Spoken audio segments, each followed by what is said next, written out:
அனைவருக்கும் வணக்கம். நம்ம சயின்ஸில் லாஸ்ட் மினிட் ரிவிஷன் அப்படின்றது பார்த்துட்டு இருக்கிறோம். இன்றைக்கி இந்த வீடியோ செஷனில் நம்ம என்ன பார்க்க போகிறோம்னா, ஆல்ரெடி நம்ம 9th வரைக்கும் கம்ப்ளீட் பண்ணியிருக்கிறோம். 10th ஸ்டாண்டர்டில் இருக்கக்கூடிய லெசன் தான் இன்றைக்கி பார்க்க போகிறோம். இன்னைய லெசனில் வந்து 10th ஸ்டாண்டர்ட் கெமிஸ்ட்ரியில் இருக்கக்கூடிய 7th லெசனும் 8th லெசனும் அணுக்களும் மூலக்கூறுகளும் தனிமங்களின் ஆவர்த்தன வகைப்பாடு அப்படின்னு சொல்லக்கூடிய 2 லெசன். அந்த லெசனுக்கு இருக்கக்கூடிய கொஷின் எக்ஸ்பிளனேஷன் தான் இன்னைய வீடியோவில் பார்க்க போகிறோம். ஓகே, ஃபர்ஸ்ட் கொஷின் பாருங்கள். Dash are defined as a different atoms of the same element having same atomic number but a different mass number. ஒத்த அணு எண்ணையும் வேறுபட்ட நிறை எண்ணையும் கொண்ட ஒரே தனிமத்தின் வெவ்வேறு அணுக்கள் டேஷ் எனப்படும் அப்படின்னு சொல்லி கேட்டிருக்கிறாங்க. இது வந்து நம்மளுக்கு முக்கியமான ஒரு கொஷினும் கூட. ஏன்னா நம்ம 3 விஷயம் இதில் பார்க்கணும். ஐசோடோப்னா என்ன, ஐசோபார்னா என்ன, ஐசோடோன்னா என்ன அப்படின்னு சொல்லி பார்க்கணும். அதுக்கான எக்ஸாம்பிள் பார்க்கணும். ஏன்னா எக்ஸாம்பிள் கொடுத்துட்டு இதில் வந்து ஐசோடோப் எது அல்லது ஐசோபார் அல்லது ஐசோடோன் அப்படி நம்மளுக்கு கொஷின் கேட்பாங்க. அப்போ நம்மளுக்கு அதுக்கான எக்ஸாம்பிளும் தெரிஞ்சிருக்கணும். ஓகே, இப்போ ஐசோடோப் அப்படின்னா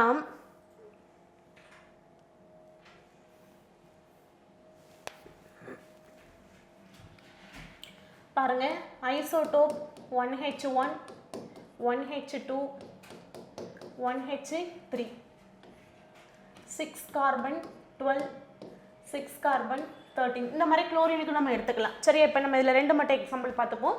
இது வந்து ஐசோடோப். அதே போல் ஐசோபார். ஐசோபார்னா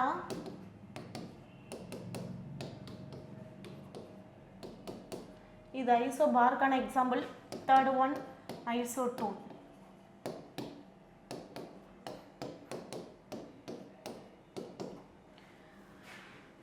ஓகே, இந்த மாதிரி 3 விதமான எக்ஸாம்பிள் நம்ம எடுத்துக்கலாம். ஐசோடோப் பாருங்க, சேம் அட்டாமிக் நம்பர், ஒரே மாதிரியான கீழே இருக்கிறதெல்லாம் அணு நம்பர் சொல்லுவோம், மேலே இருக்கிறது வந்து மாஸ் நம்பர் அப்படின்னு சொல்கிறோம் இல்லையா. அப்போது அட்டாமிக் நம்பர் எல்லாமே எப்படி இருக்குது, ஒரே மாதிரி சேமாக இருக்கும். மாஸ் நம்பர் மட்டும் தான் மாறி இருக்கும், எலமெண்ட்டும் ஒரே மாதிரி இருக்கும். இந்த மாதிரி இருந்துச்சுன்னா அதுக்கு பேர் ஐசோடோப் அப்படிங்கிறது பேர். எதுவுமே மெமரி பண்ணணும்னு அவசியமே கிடையாது. அதில் வந்து கான்செப்ட் என்ன அதை மட்டும் புரிஞ்சுக்கிங்க போதும். அப்போ ஐசோடோப் அப்படின்னா same atomic number. Okay, isotope அப்படின்னா இங்கே நம்ம என்னென்னு வச்சுக்கலாம், இதுக்கு ஒரு சிங்கிள் லைன் ஆன்சர் அப்படின்னா same atomic number. Atomic number சேமாக இருந்துச்சு அப்படின்னா அது வந்து ஐசோடோப். அப்போ ஐசோபார் அப்படின்னா என்ன அப்படின்னா same mass number. Mass number சேமாக இருந்துச்சுன்னா அது மாஸ் நம்பர் இங்கே சேமாக இருக்கா, மாஸ் நம்பர் சேமாக இருந்துச்சுன்னா அது ஐசோபார். ஐசோடோன்னா என்ன, இப்போ ஐசோடோப் பார்த்துருக்கோம், ஐசோபார் பார்த்துருக்குறோம். ஐசோடோப்னா 1H1 1H2 1H3 ஹைட்ரஜனுடைய ஐசோடோப்புகள். அதே மாதிரி கார்பனுடைய ஐசோடோப் இருக்குது. கீழே இருக்கிற அட்டாமிக் நம்பர்லாம் சேமாக இருக்குது, சென்டரில் இருக்கக்கூடிய எலமெண்ட்ஸ் எல்லாமே சேமாக இருக்குது. அப்போ அட்டாமிக் நம்பர் ஒரே மாதிரியான அணு எண்ணையும் வேறு மாதிரியான நிறை எண்ணையும் டிஃப்ரெண்ட் மாஸ் நம்பர் ஓகே பெற்றிருக்கக்கூடிய ஒரே தனிமமாக இருக்கும். இங்கே பாருங்கள், எல்லாமே ஹைட்ரஜனாக இருக்கும்.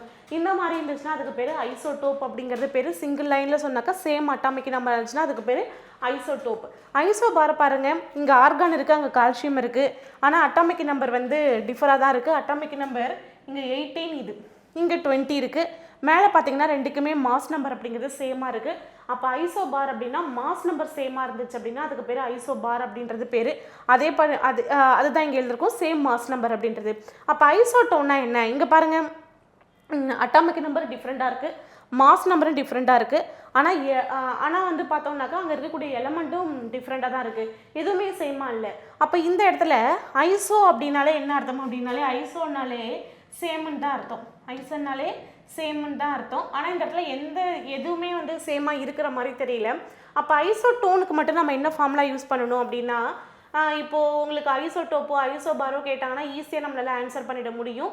ஆனால் ஐசோடோன்னா மட்டும் நம்ம என்ன பண்ணணும்னா A-Z அப்படின்ற ஃபார்முலா யூஸ் பண்ணணும். ஓகே, இந்த A-Z ஃபார்முலா என்ன அப்படின்னாக்கா மாஸ் நம்பர்லேருந்து அட்டாமிக் நம்பரை நம்ம மைனஸ் பண்ணணும். ஓகேவா, அப்போ நம்மளுக்கு என்ன கிடைக்கும் அப்படின்னா நம்பர் ஆஃப் நியூட்ரான்ஸ் என்னன்றது கிடைக்கும். அப்போ பாருங்கள், A-Z ஃபார்முலா யூஸ் பண்ணோன்னா 11 - 5 அப்படின்னு வருமா, அப்போ ஈக்குவல் டு 6ன்னு வரும். 12 - 6 = 6. அப்போது இந்த A-Z அப்படின்றது எது வந்து சொல்லுது அப்படின்னாக்கா number of neutrons.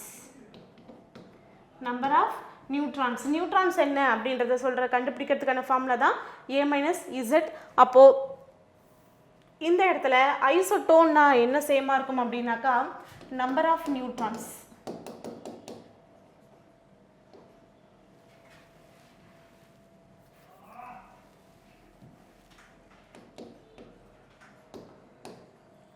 Number of neutrons சேமாக இருந்துச்சுன்னா அதுக்கு பேர் ஐசோடோன் அப்படின்றது பேர். ஓகேவா? எக்ஸாம்பிள் ஞாபகம் வச்சுக்கிங்க, என்ன கான்செப்ட்னு ஞாபகம் வச்சுங்க. ஐசோடோப்னா அட்டாமிக் நம்பர் சேமாக இருக்கணும், ஐசோபார்னா நிறை எண் சேமாக இருக்கணும், ஐசோடோன்னா நம்பர் ஆஃப் நியூட்ரான்ஸ். ஐசோடோன் மட்டும் நம்ம A-Z ஃபார்முலா யூஸ் பண்ணுற மாதிரி இருக்கும். மீதி இருக்கிறதுக்கு எதுக்குமே வந்து நம்ம ஃபார்முலா யூஸ் பண்ணணும்னு அவசியம் இல்லை. கொடுத்துருக்கக்கூடிய எக்ஸாம்பிள் என்ன அப்படின்றத பார்த்து அப்படியே நம்மளால் என்ன செய்ய முடியும், ஆன்சர் பண்ண முடியும். சரியா? ஓகே, சரி. அப்போ இதுக்கான ஆன்சர் வந்து என்னன்னாக்கா ஆன்சர் ஏ தான் இதுக்கான கரெக்ட் ஆன்சர். ஓகேவா? ஆப்ஷன் ஏன்றது தான் அதுக்கான கரெக்ட் ஆன்சர். அடுத்து பாருங்கள், ரெண்டாவது கொஸ்டின் பார்க்கலாம். ரெண்டாவது கொஸ்டினில் ஓகே, இங்கே ஃபஸ்ட் கொஸ்டினில் பாருங்கள், கொஸ்டின் என்ன கொடுத்துருக்குறாங்க, ஒத்த அணியினையும். அப்போ சேம் அட்டாமிக் நம்பர்னாலே நம்மளுக்கு ஆட்டோமேட்டிக்காகவே என்ன வந்துடணும், ஆன்சர் வந்து ஐசோடோப் அப்படின்றது வரணும். வேறுபட்ட நிறை எண்ணையும் கொண்ட ஒரே தனிமத்தின் அணுக்கள். ஓகே, நெக்ஸ்ட் கொஸ்டின் பார்க்கலாமா? நெக்ஸ்ட் கொஸ்டின் பாருங்கள்.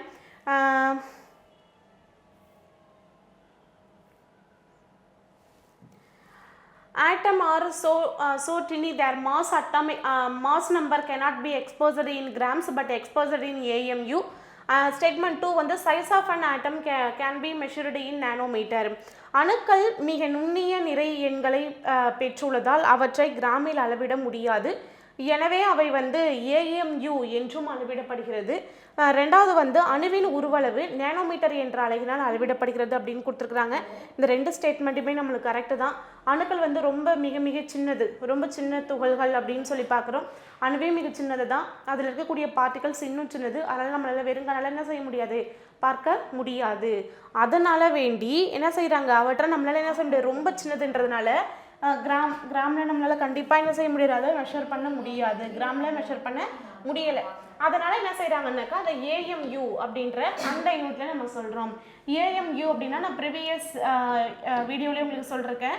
AMU அப்படின்னாக்கா அட்டாமிக் மாஸ் யூனிட் அப்படின்றது பேர். ஓகேவா? AMUனா அட்டாமிக் மாஸ் யூனிட் அப்படின்றது பேர். இந்த AMU எதை வச்சு கால்குலேட் பண்ணியிருப்பாங்க அப்படின்னா கார்பன் 12 வச்சு கால்குலேட் பண்ணியிருப்பாங்க. தமிழில் இது அணு நிறை அலகு அப்படின்னு சொல்லும். அணு நிறை அலகு கார்பன் 12 ஒரு பங்கு. கார்பன் 12 ஒரு பங்கு எவ்வளவோ அதை தான் என்னன்னு சொல்லியிருப்பாங்க, அதுதான் புரோட்டானுடைய மாஸ், அதுதான் எலக்ட்ரானுடைய மாஸ். புரோட்டானுடைய மாஸ் அதுதான் நியூட்ரானுடைய மாஸ். ஒரு 12 ஒரு பங்கு 1. எலக்ட்ரானுக்கு என்ன செய்வாங்க அப்படின்னாக்கா எலக்ட்ரானில் 1837 1837 மடங்குல 1 மடங்கு அப்படின்னு சொல்லியிருப்பாங்க. இது நான் உங்களுக்கு ப்ரீவியஸ் வீடியோவில் நான் உங்களுக்கு இதை நான் சொல்லியிருக்கேன். ஓகேவா? அப்போ இதுதான். அதனால் என்ன செய்கிறாங்க அப்படின்னாக்கா AMU அப்படின்னு அளவிடப்படுகிறது. அணுவின் உருவளவு நேனோமீட்டர் என்ற அலகால் அளக்கப்படுகிறது. நேனோமீட்டர் அப்படின்ற ஏன்னா ரொம்ப ரொம்ப சின்ன துகள்களாக இருக்கிறதுனால இதில் என்ன செய்கிறாங்கன்னா நேனோமீட்டர் அப்படின்ற அலகலையும் நம்மளால் அளக்க முடியும். ஓகேவா? அப்போ இது ரெண்டுமே கரெக்டாக இருக்கிறதுனால ஸ்டேட்மெண்ட் 1, 2 ரெண்டுமே சரி. அப்போ கூற்று ஏ தான் கரெக்ட் ஆன்சர். கூற்று 1, 2 ரெண்டுமே வந்து சரியானது தான். ஓகே, நெக்ஸ்ட் கொஸ்டின் பார்க்கலாமா? நெக்ஸ்ட் பாருங்க.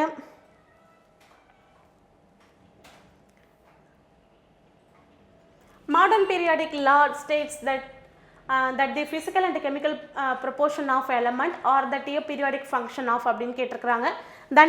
நவீன தனிம அட்டவணை ஒரு தனிமத்தின் இயற்பியல் மற்றும் வேதியியல் பண்புகள் அவற்றின் டேஷின் ஆவர்த்தன செயல்பாடுகள் ஆகும் அப்படின்னு இருக்கிறாங்க.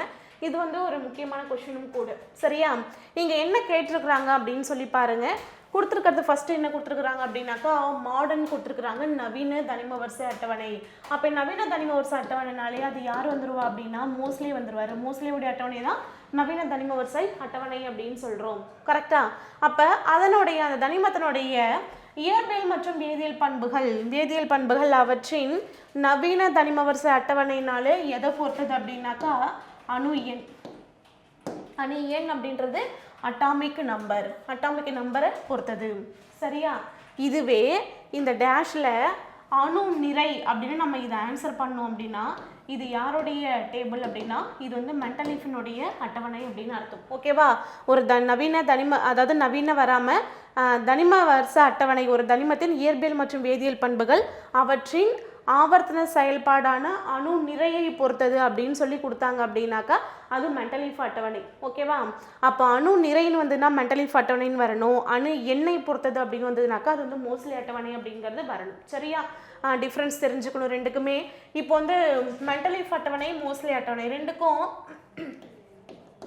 மெண்டலீஃப் மெண்டலீஃப் அட்டவணை, மோஸ்ட்லி அட்டவணை. ஸோ ரெண்டு எடுத்துக்கிறோம்.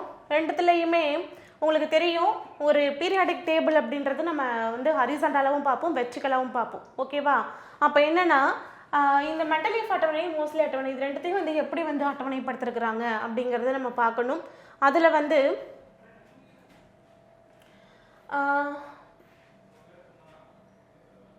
ஓகே, ஃபஸ்ட்டு எத்தனை பீரியட் இருக்குது அப்படின்னு சொல்லி பார்ப்போம். ஓகேவா? பீரியட் எத்தனை, அதே மாதிரி குரூப்ஸ் எத்தனை அப்படின்னு சொல்லி பார்க்கணும். குரூப்ஸ் அப்படின்றது தொகுதிகள், குரூப்ஸ்னா தொகுதிகள். பீரியட் அப்படின்றது தொடர்கள், தொடர்கள். ஓகேவா? இது வந்து ஹரிசாண்டலாக இருக்கிறது, இன்னொன்று வந்து வெர்டிகலாக இருக்கக்கூடியது. பீரியட் அப்படின்றது இடமிருந்து பலமாக போகிறது, அது வந்து தொடர்கள் சொல்லலாம், அல்லது வரிசைகள் அப்படின்னு சொல்கிறோம். இது வந்து குரூப்ஸ் அப்படின்றது வெர்டிகலாக இருக்கக்கூடியது, செங்குத்தாக இருக்கக்கூடியது. சரியா? அப்போது மெண்டலீஃப் அட்டவணை தொடர்கள் எத்தனைன்னா 7 தான், தொகுதிகள் வந்து 8. அதே மாதிரி மோஸ்ட்லி அட்டவணையில் தொடர்கள் எத்தனைன்னா 7, தொகுதிகள் எத்தனைன்னா 18. டிஃப்ரெண்ட் புரியுதா? அப்போது ரெண்டு பேருடைய அட்டவணையிலுமே தொடர்கள் எத்தனைன்னா 7 தான் இருக்கும். மெண்டலீஃப் அட்டவணையில் தொகுதிகள் 8, மோஸ்ட்லி அட்டவணையில் தொகுதிகள் அப்படின்றது 18. சரியா? அதனால் இது 7, 8 அப்படின்னு இருக்கிறதுனால மெண்டலீஃப் அட்டவணையை குறும் அட்டவணை அப்படின்னு சொல்கிறோம். சரியா? இது 7, 18ன்னு இருக்கிறதுனால இந்த அட்டவணையை நீண்ட அட்டவணை அப்படின்னு சொல்கிறோம். ஓகேவா? குறும் அட்டவணை, நீண்ட அட்டவணை அப்படின்னு சொல்கிறோம். அப்போ எதை வச்சு பிரிச்சிருக்கிறாங்க அப்படின்றது நான் ஃபஸ்ட்லேயே சொல்லிட்டேன். மெண்டலீஃப் அட்டவணை அப்படின்றது எதை வச்சுருக்கும் அப்படின்னாக்கா அதனுடைய அணு நிறையை வச்சு டேபிள் பண்ணிருக்கிறாரு. மோஸ்ட்லி அட்டவணை அப்படின்றது அணு எண்ணை வச்சு டேபிள் பண்ணிருக்கிறாங்க. ஓகேவா? இது தெரிஞ்சுக்கோங்க. 4 பேர் இருப்பாங்க, 4 அட்டவணை நம்ம பார்க்குற மாதிரி இருக்கும். அதில் ஃபஸ்ட்டில் இருக்கிறது வந்து எப்படின்னா யார் அப்படின்னாக்கா டாபர் நீர்னு தமிழில் கொடுத்துருப்பாங்க. டாபர் நீரினுடைய மும்மை விதி ட்ரையாட்ஸ் அப்படின்னு சொல்லி படிப்போம். டாபர் நீரின் மும்மை விதி. செகண்ட் வந்து யாருன்னா நியூலாந்தின் எண்ம விதி. ஓகே, எண்ம விதி. தேர்ட் வந்து மெண்டலீஃபினுடைய தனிம வரிச அட்டவணை. ஃபோர்த்து வந்து மோஸ்லேவினுடைய நவீன தனிம வரிச அட்டவணை அப்படின்னு சொல்லி 4 டேபிள் வந்து நம்ம பார்க்குற மாதிரி இருக்கும். இந்த 4 டேபிளில் சரியா 4 டேபிளில் நான் கீழே அதுக்கப்புறம் எழுதி போகிறேன். அதை இப்போ தெரிஞ்சுக்கோங்க. 4 அட்டவணையில் ஃபஸ்ட்டு இருக்கக்கூடிய செகண்டு தேர்டு இந்த 3 அட்டவணையுமே எதை வச்சு டேபிள் பண்ணியிருப்பாங்க அப்படின்னா அணு நிறையை வச்சு டேபிள் பண்ணியிருப்பாங்க, அட்டாமிக் மாஸ். ஃபோர்த் இருக்கக்கூடிய மோஸ்ட்லி அட்டவணை மட்டும்தான் அணி எண்ணை பொறுத்து இருக்கும். ஓகேவா? அப்போ டாபர் நீரின் மும்மை விதி, நியூலாந்தின் எண்ம விதி, மெண்டலீஃபினுடைய தனிம வரிச அட்டவணை 3 டேபிளும் எதை அடிப்படையாக வைத்து தனிமங்கள் அடுக்கப்பட்டது அப்படின்னா அவற்றின் அணு நிறையை அடிப்படையாக வச்சு அடுக்கப்பட்டிருக்கும். ஃபோர்த்து ஒன் இருக்கக்கூடிய மோஸ்ட்லி அட்டவணை மட்டும்தான் அணு எண்ணெய் அடிப்படையாக வைத்து அடுக்கப்பட்டது. சரியா? அதை ஞாபகம் வச்சுக்கணும். அதுதான் இங்கே கொடுத்துருக்குறோம். அப்போ மோஸ்ட்லி அட்டவணை மட்டும் அணி எண், மீதி இருக்கக்கூடிய மெண்டலீஃப் இது மட்டும் அணி எண், பேலன்ஸ் இருக்கக்கூடிய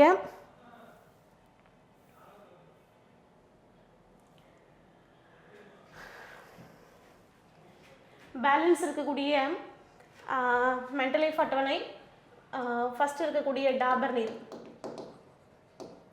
டாபர் நீரினுடைய மும்மை விதி, செகண்ட் இருக்கிறது நியூலாந்தினுடைய எண்ம விதி, மெண்டலீஃபினுடைய தனிம வரிச அட்டவணை. இது எல்லாமே இந்த 3மே இதுவும் வந்து எதை அடிப்படையாக இருக்கும் அப்படின்னா அணு நிறை. அப்போ இது 2 அணு நிறை, மெண்டலீஃப் அட்டவணை அணு நிறை, மோஸ்ட்லி அப்படின்றது அணு எண்ணை வந்து அடிப்படையாக வச்சுருக்கும். ஓகேவா? அது அங்கே கொடுத்துருக்குறாங்க. அப்போ என்ன கொடுத்துருக்காங்கன்னு பாருங்கள். நார்மலாக தனிம வரிச அட்டவணை அப்படின்னு சொல்லி கொடுத்தாங்கன்னா அது மெண்டலீஃப் அட்டவணை, அது வந்து அணு நிறைய அடிப்படையாக வச்சுருக்கும். மாடர்ன் பீரியாடிக் டேபிள் நவீன தனிம வரிச அட்டவணை அப்படின்னு கொடுத்துருந்தாங்கன்னா அது வந்து மோஸ்ட்லி அட்டவணை, அது வந்து அணு எண்ணை வச்சு அடிப்படையாக வச்சுருக்கும். அதனால் ஆன்சர் வந்து என்னென்னா ஆப்ஷன் ஏ தான் இதுக்கான கரெக்ட் ஆன்சர். ஓகே, நெக்ஸ்ட் பார்க்கலாமா? நெக்ஸ்ட் பாருங்கள். நாங்கள் சொன்னது இங்கே இருக்குது. மேட்ச் ஃபாலோவிங் கேட்டிருக்கிறாங்க. ட்ரையாட்ஸ்ன்றத மும்மை விதி. நான் சொல்லும் போது சேர்த்து படிங்க. ஓகேவா? யாருக்கு எந்த விதி வரணும் அப்படின்றது கன்ஃபியூஸ் ஆகாமல் இருக்கிறதுக்காக என்ன பண்ணுங்கள், சேர்த்து படிச்சிருங்க. டாபர் நீரின் மும்மை விதி அப்படின்னு சொல்லி சேர்த்து படிச்சிருங்க. டாபர் நீர் ட்ரையாட்ஸ் அப்படின்னு படிச்சிருங்க. டாபர் நீரின் மும்மை விதி. அப்போ இங்கே 5 வந்துருமா? இதுக்கு வந்து 5 அப்படின்னு வந்துடும். ஓகே, கார உலோகம் யார்? சோடியம் தான் எதில் வந்துடும்னா கார உலோகத்தில் வந்துடும். அப்போ 4 வந்து சோடியம் வந்து 4, கார உலோகம் வந்து சோடியம். எண்ம விதி, நியூலாந்தின் எண்ம விதி அப்படின்னு சொன்னா அதானே நியூலாந்தின் லா ஆஃப் ஆக்டிவைஸ் அப்படின்னு சொல்கிறோம். நியூலாந்தின் எண்ம விதி, அப்போ இது 1. கார மண் உலோகங்கள் கால்சியம் செகண்டு. நவீன ஆவர்த்தன விதி ஹென்ரி மோஸ்லே, இது வந்து 3. அப்போ 5 4 1 2 3 அப்படின்றது தான் கரெக்ட் ஆன்சர். 5 4 1 2 3 அப்படின்றது ஆப்ஷன் ஏ தான் இதுக்கான கரெக்ட் ஆன்சர். ஆல்ரெடி ஏற்கனவே இது மேலே எக்ஸ்பிளைன் பண்ணிட்டேன். நம்ம அடுத்த கொஸ்டின் போகலாம். நெக்ஸ்ட் கொஸ்டின் பாருங்க. ஓகே, நம்ம அங்கே ஏஎம்யூ பார்த்தோம் இல்லையா, அதே தான். The ratio between the mass of one molecular of the substance to 1/12 of the mass of the atom of carbon 12 is called. ஒரு மூலக்கூறை நிறைக்கும் கார்பன் 12 அணுவி நிறையில் 12 1 பங்கை நிறைக்கும் உள்ள விகிதம் என்ன அப்படின்னு சொல்லி கேட்டிருக்கிறாங்க. ஆவி அடர்த்தி, அணுக்கட்டு எண், ஒப்பு மூலக்கூறு நிறை, எதுவும் இல்லை அப்படின்னு சொல்லி கொடுத்துருக்குறாங்க. இதுக்கான ஆன்சர் வந்து ஒரு மூலக்கூறினுடைய நிறைக்கும். எதில் ஸ்டார்ட் பண்ணியிருக்கிறாங்கன்னு சொல்லி பாருங்கள். ஒரு மூலக்கூறினுடைய நிறைக்கும். ஓகேவா? The mass of one molecule அப்படின்னு கொடுத்துருக்காங்க. மூலக்கூறை நிறைக்கும் கார்பன் 12 அணுவி நிறையில் 12 1 பங்கு நிறைக்கும் உள்ள விகிதம் அப்படின்னு சொன்னாலே இதுக்கு ஆன்சர் வந்து என்ன வந்துடும்னாக்கா ரிலேட்டிவ் மாலிகுலர் மாஸ் அப்படின்னு சொல்லக்கூடிய ஒப்பு மூலக்கூறு நிறை அப்படின்றது தான் இதுக்கான correct answer. Okay, next question பாருங்கள். நெக்ஸ்ட் கொஸ்டினில் அவோகேட்ரா விதியின் பயன்பாடுகளில் தவறானது எது அப்படின்னு சொல்லி இதில் கொஸ்டின் கேட்டிருக்கிறாங்க. இந்த அவோகேட்ரா விதி என்னெல்லாம் சொல்லுது அப்படின்னாக்கா, கேல்-லூட்சாக் விதியினை விவரிக்கிறது, வாயுக்களின் அணுக்கட்டு எண்ணை கணக்கிட உதவுகிறது, அவோகேட்ரா விதியினை பயன்படுத்தி வாயுக்களின் மூலக்கூறு வாய்ப்பாட்டை கணக்கிடலாம், எதுவும் இல்லை அப்படின்றது. மேலே கொடுத்துருக்கிற 3 ஸ்டேட்மெண்ட்டுமே கரெக்டு தான். ஓகே, இந்த அவோகேட்ரா விதி அப்படின்றது எதெல்லாம் சொல்லுது அப்படின்னாக்கா, இது வந்து கேல்-லூட்சாக் விதியினை விவரிக்கிறது, வாயுக்களின் அணுக்கட்டு எண்ணெய் வந்து கணக்கிட உதவுகிறது. Okay, it helps the determination of atomicity of gas அப்படின்னு சொன்னாலும் அதுவும் அவோகேட்ரா விதி தான். அடுத்து பாருங்க, அவோகேட்ரா விதினை பயன்படுத்தி வாயுக்களின் மூலக்கூறு வாய்ப்பாட்டை கணக்கிடலாம் அப்படின்ட்டுருக்குறாங்க. Molecular formula of gases can be derived by using Avogadro law. இது 3மே கரெக்டாக இருக்கிறதுனால இதில் வந்து தவறானது எதுவும் இல்லை. அதனால் இதுக்கான கரெக்ட் ஆன்சர் வந்து என்னென்னாக்கா ஆப்ஷன் டி தான். ஆப்ஷன் டி எதுவும் இல்லை அப்படின்றது தான் இதுக்கான கரெக்ட் ஆன்சர். ஓகேவா? நெக்ஸ்ட் கொஸ்டின் பாருங்கள். 7th question. இந்த 7th கொஸ்டினில் ஃபுல்லாகவே வந்து காப்பர் பற்றி நம்ம பார்க்க போகிறோம். ஓகேவா? காப்பர், அதனுடைய ப்ராப்பர்ட்டிஸ், அதனுடைய யூசஸ், அந்த மாதிரி தான் இந்த கொஸ்டின் இருக்குது. Copper is a reddish brown metal கொடுத்துருக்குறாங்க. தாமிரம் செம்பழுப்பு நிறம் உள்ள ஒரு உலோகம் அப்படின்றது. இப்போ இந்த மாதிரியான நீங்கள் மெட்டல்ஸ் பற்றி படிக்கிறீங்க அப்படின்னா அந்த மெட்டல் பற்றி நம்மளுக்கு நல்லாவே தெரியும், கரெக்டாக? அப்போ அதை வந்து நம்மளுடைய மைண்டில் வச்சுக்கிட்டு நம்ம இதுக்கு ஆன்சர் பண்ணணும். இப்போ இதில் நம்ம புதுசாக படிக்கணும் அப்படின்னாக்கா என்ன படிக்கணும்னா அதனுடைய உருகுநிலை மட்டும் தான் நம்மளுக்கு தெரியாது. அதை மட்டும் தான் நம்ம கொஞ்சம் மெமரியில் வச்சுக்கிற மாதிரி இருக்கும். மீதி எல்லாமே தாமிரத்தை நம்ம ஞாபகம் வச்சுக்கிட்டு ஆன்சர் பண்ணுற மாதிரி தான் இருக்கும். ஓகேவா? பாருங்க, தாமிரம் செம்பழுப்பு நிறம் உள்ள உலோகம். நம்ம தாமிரம் பார்த்துருக்கோம் தானே, காப்பர் வயர்ஸ் நீங்கள் எல்லாருமே பார்த்துருப்பீங்க. காப்பரில் காயின்ஸ் பார்த்துருப்போம், காப்பரில் பாத்திரங்கள் பார்த்துருப்போம், கரெக்டு தானே? அப்போ அதை வச்சு பார்த்தோன்னாக்கா இது வந்து ஒரு செம்பழுப்பு நிறமுள்ள உலோகம், ரெட்டிஷ் ப்ரௌன் மெட்டல்ன்றது கரெக்டு. தாமிரம் பளபளப்பும் அதிக அடர்த்தியும் கொண்டது. பளபளப்பானதான், மெட்டல்ஸ்னாலே பளபளப்பு தன்மை இருக்கும். மெட்டலுக்கு இருக்கக்கூடிய ஒரு நேச்சர் தான் வந்து ஹை டென்சிட்டி அப்படின்னு சொல்லக்கூடியது. இந்த அதிக அடர்த்தியும் இது பெற்றிருக்கும். ஓகேவா? அப்போ பளபளப்பு தன்மை இருக்குது, அடர்த்தியும் இருக்குது. தாமிரத்தினுடைய மெல்டிங் பாயிண்ட், உருகுநிலை அப்படின்றது 1356 டிகிரி செல்சியஸ். ஓகே, அப்போ இது கரெக்டாக ஞாபகம் வச்சுக்கிங்க. தாமிரத்தினுடைய மெல்டிங் பாயிண்ட், உருகுநிலை அப்படின்றது 1356 டிகிரி செல்சியஸ். இந்த காப்பர் எதுக்கெல்லாம் பயன்படுது அப்படின்னாக்கா, மின் கம்பிகள், மின் உபகரணங்கள் அப்படின்னு சொல்லியிருப்பாங்க. அப்போ வயர்ஸாக நம்ம எலக்ட்ரிக் வயர்ஸாக யூஸ் பண்ணுறோம், கரெக்டாக? அப்போ இது ஒன்று. அடுத்து பாருங்கள், கலோரிமீட்டர்ஸ். நம்ம புதுசாக தெரிஞ்சுக்க வேண்டியது அப்படின்னு சொன்னாக்கா, it is used for making utensil containers, calorimeters and coins அப்படின்னு கொடுத்துருக்குறாங்க. அப்போ என்னன்னாக்கா, இந்த கலோரிமீட்டர் அப்படின்றது நம்ம கொஞ்சம் புதுசாக பார்க்குற மாதிரி இருக்குது. இந்த கலோரிமீட்டர் ஞாபகம் வச்சு, கலோரிமீட்டர் இது இல்லாமல் காப்பர் பாத்திரங்கள் நம்ம பார்த்துருக்கலாம். காயின்ஸு, அது வந்து கோல்டு காயினாக இருந்தாலும் சரி, இல்லை நார்மல் காயின், எந்த காயினாக இருந்தாலுமே எல்லாத்துலேயுமே என்ன வந்து ஒரு அல்லாயாக எது இருக்கும் அப்படின்னா அந்த அல்லாய்ஸ் தான் சொல்லுவோம். அதை அல்லாய்ஸ் அப்படின்னா உலோக கலவைகள் அப்படின்னு அர்த்தம். அதில் கண்டிப்பாக என்ன இருக்கும்னா காப்பர் அப்படின்றது இருக்கும். அப்போ காயின்ஸு, அதுக்கப்புறம் பாத்திரங்கள், இது தயாரிக்க பயன்படுது, போன்றவை உருவாக்குறதுக்கு பயன்படுகிறது.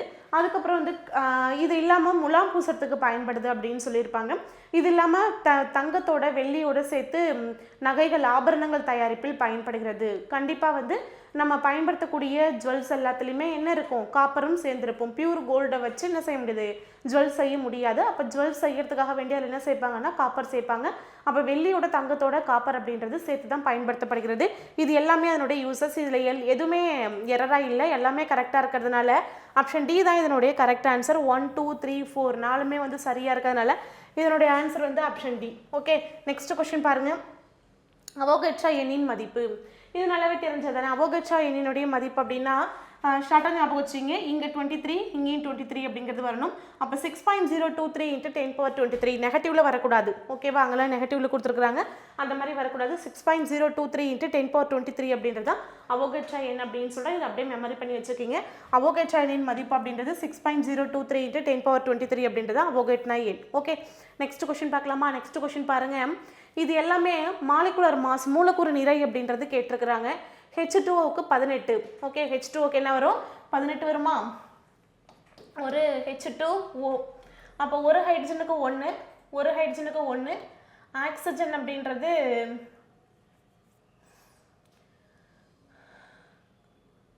இங்கே அட்டாமிக் நம்பர் 8 வருமா.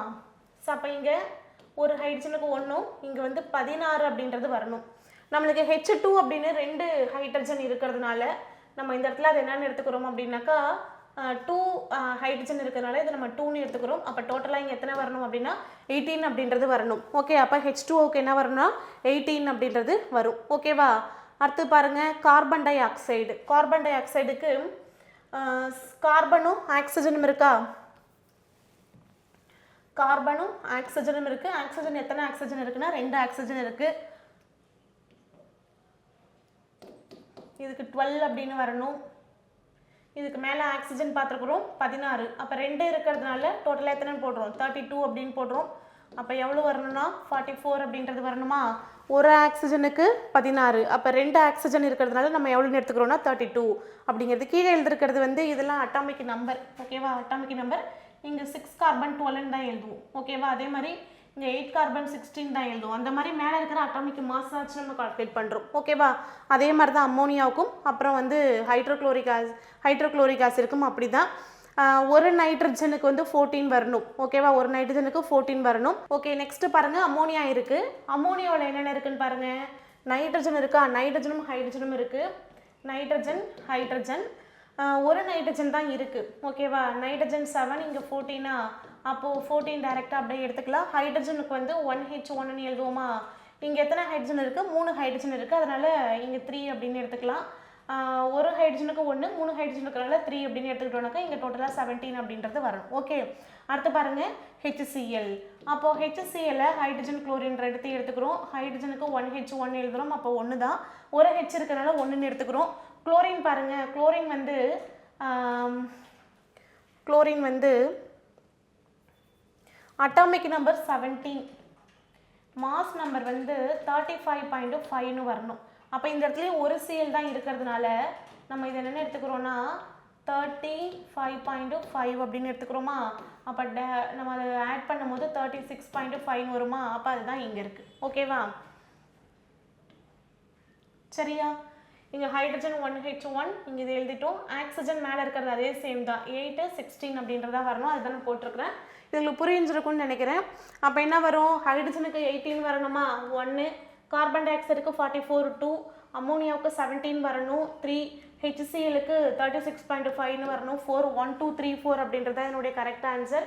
அப்போது ஆப்ஷன் பி தான் இதுக்கான கரெக்ட் ஆன்சர். ஓகேவா, நெக்ஸ்ட் கொஸ்டின் பாருங்கள். நெக்ஸ்ட் கொஸ்டினில் சரியானதை தேர்ந்தெடு அப்படின்னு கொடுத்துருக்குறாங்க. இங்கேயுமே வந்து நம்ம அதே சேம் அந்த மாதிரி தான் நம்ம கால்குலேட் பண்ண போகிறோம். எது வந்து சரியாக இருக்குது அப்படின்னு சொல்லி இங்கே பாருங்கள். இங்கே வந்து நம்ம அணு நிறையில் அட்டாமிக் மாஸில் நம்ம இது வந்து கால்குலேட் பண்ணுறோம். அணு நிறையில் பாருங்கள், கார்பன் 6. அப்போ நம்ம இங்கே என்னென்னு வரணும் 12ன்னு வரணும். அப்போது இந்த இடத்துல 12. அப்போ இது எரர். ஓகேவா, சோடியம் 11 23 அப்படின்னு வரணும். அப்போ இந்த இடத்துல 24 கிடையாது 23. சல்ஃபர் மட்டும் நம்மளுக்கு கரெக்டாக இருக்குது. சல்ஃபர் வந்து 16 32. ஓகேவா, சல்ஃபர் 16 மேலே 32. ஆக்சிஜன் பாருங்கள், ஆக்சிஜன் வந்து 8 8 இங்கே 16 வரணும். அப்போ இங்கே 18 கிடையாது.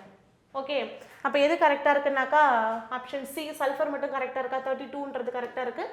அதனால் ஆப்ஷன் சி தான் இதுக்கான கரெக்ட் ஆன்சர். ஓகேவா, சல்ஃபர் இதுதான் கரெக்டாக இருக்குது. ஓகே, அடுத்து பாருங்கள் ஐசோபாருக்கான எடுத்துக்காட்டு. நான் ஸ்டார்டிங்லேயே ஃபஸ்ட் கொஸ்டின்லேயே இதை பற்றி நம்ம எக்ஸ்பிளைன் பண்ணியிருந்தோம். ஐசோபார் அப்படின்றது, ஐசோபார் அப்படின்னாலே நம்ம என்ன பார்க்கணும், மேலே இருக்கக்கூடிய நம்பர் எதுக்கெல்லாம் சேமாக இருக்குது அப்படின்னு சொல்லி பார்க்கணும். மேலே இருக்கிற நம்பர் 40 இருக்குது, இங்கே வந்து 35 இருக்குது. அப்போ 35 அப்படின்றது என்ன செய்யுது, கண்டிப்பாக வராது.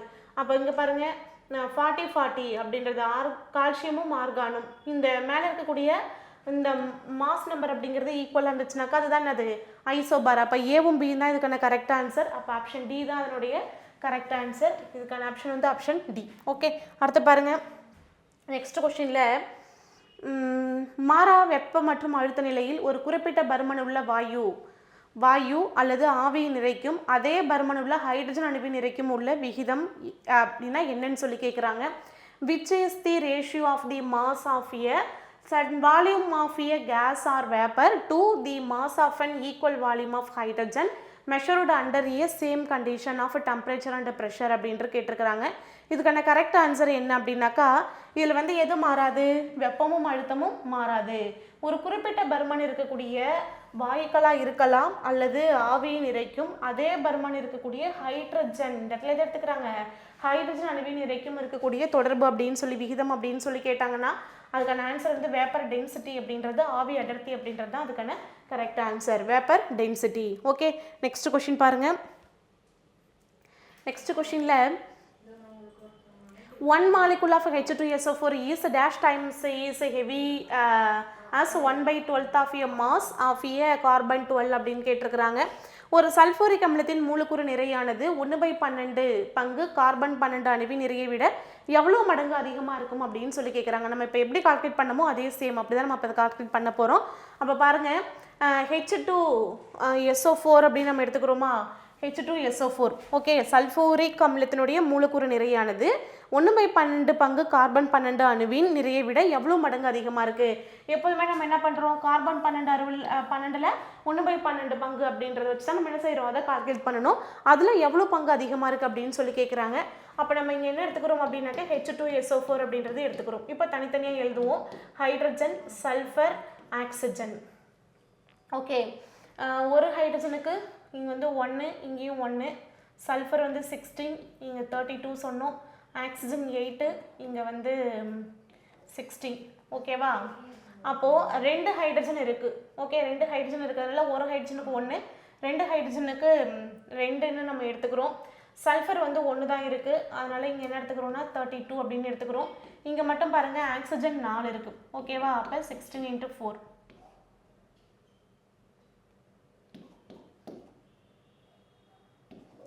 64 வருமா. அப்போ 64 அப்படின்றது இந்த இடத்துல நம்ம போடுறோம். இப்போ ஆட் பண்ணுறோம். இங்கே வந்து 8, இங்கே வந்து 9. ஓகேவா, அப்போ எவ்வளோ வருது, 98 டைம்ஸ் வருதா. ஸோ இதுதான் நம்மளுக்கான ஆன்சர். ஓகேவா, அப்போ பாருங்கள் இது எல்லாமே என்னன்னாக்கா அதனுடைய ஈஸியாக அதனுடைய மாஸ் நம்பர் வச்சு நம்ம அதனுடைய அட்டாமிக் மாஸ்ன்னு சொல்கிறோம் இல்லையா, அந்த அட்டாமிக் மாஸ் வச்சு நம்ம இதை கால்குலேட் பண்ணிருக்கிறோம். ரொம்ப சிம்பிள் தான் இது. ஓகே, 2 ஹைட்ரஜனுக்கு ஒரு ஹைட்ரஜனுக்கு 1, 2 ஹைட்ரஜனுக்கு 2ன்னு எடுத்துக்கிறோம். ஒரு சல்ஃபருக்கு 32, 4 ஆக்சிஜன், ஒரு ஆக்சிஜனுக்கு 16, 4 ஆக்சிஜன் இருக்கிறதுனால இங்கே வந்து 64 அப்படின்றது வரும். அப்போ எல்லாத்தையும் ஆட் பண்ணால் நம்மளுக்கு 98 வருது. அப்போ 98 டைம்ஸ் அப்படின்றது அதிகமாக இருக்குது அப்படின்றது, 98 டைம்ஸ் அதிகமாக இருக்குது அப்படின்றது என்னுடைய ஆன்சர். ஓகேவா, நெக்ஸ்ட் கொஸ்டின் பார்க்கலாம். Okay, elements in the modern periodic table are arranged in groups and period அப்படின்னு கேட்டிருக்கிறாங்க. நவீன அட்டவணையின் தனிமங்கள் டேஷ் தொகுதி மற்றும் டேஷ் வரிசைகளாக அடுக்கப்பட்டுள்ளது. நான் இது வந்து ஃபஸ்ட்டே உங்களுக்கு ஒரு ப்ரீவியஸ் கொஸ்டின்லேயே இதை பற்றி நான் உங்களுக்கு எக்ஸ்பிளைன் பண்ணலையா, யாரை பற்றி கேட்டிருக்கிறாங்கங்கிறத மட்டும் கரெக்டாக பார்த்துக்கோங்க. இங்கே கேட்டிருக்கிறது மாடர்ன் பீரியாடிக் டேபிள். ஓகேவா, இதை கேட்டிருக்கிறாங்க. மாடர்ன் பீரியாடிக் டேபிள் பற்றி தான், நவீன அட்டவணை பற்றி தான் கேட்டிருக்கிறாங்க. இதில் எத்தனை தொகுதிகள் இருக்குது, முதல்ல இங்கே என்ன கேட்குறாங்கன்னு பார்த்துக்குங்க, இங்கேயும் என்ன கேட்குறாங்கன்னு சொல்லி பார்த்துக்குங்க. இங்கே நம்ம மொத்தமாக டோட்டல் அப்படி எடுத்துக்கணுமா, அதே மாதிரி இதையும் டோட்டல் அப்படி எடுத்துக்கணுமா? அப்போ நம்ம ஆன்சர் வந்து மாறி போட்டுறக்கூடாது, ஏன்னா எல்லாமே நம்பர்ஸாக இருக்கிறதால மாற்றி போட்டுறக்கூடாது. அப்போ டேஷ் தொகுதி டேஷ் வரிசை அப்படின்னு தான் கேட்டிருக்கிறாங்க. அப்போது தொகுதிகள் அப்படின்னு சொல்லும் போது 18 தான் வரணும், வரிசைகள் என்றது 7 வரணும். நான் ஏற்கனவே மென்டலி அட்டவணையும் மோஸ்ட்லி அட்டவணையும் சேர்த்து நான் வந்து என்ன செஞ்சேன், கம்பேரிசன் மெத்தடில் சொன்னேன். அப்போது 18 7 தான். இந்த இடத்துல என்ன வரணும், 18 தொகுதிகள் இருக்கணும், 18 குரூப்ஸ்ன்றது இருக்கணும், 7 பீரியட் அப்படின்றது இருக்கணும். அப்போ ஆப்ஷன் பி தான் இதுக்கான கரெக்ட் ஆன்சர். ஓகேவா, நெக்ஸ்ட் கொஸ்டின் பாருங்க. பாக்சைட்டை அலுமினாவாக மாற்றம் செய்தல் எவ்வகை முறை அப்படின்னு சொல்லி கேட்டிருக்கிறாங்க.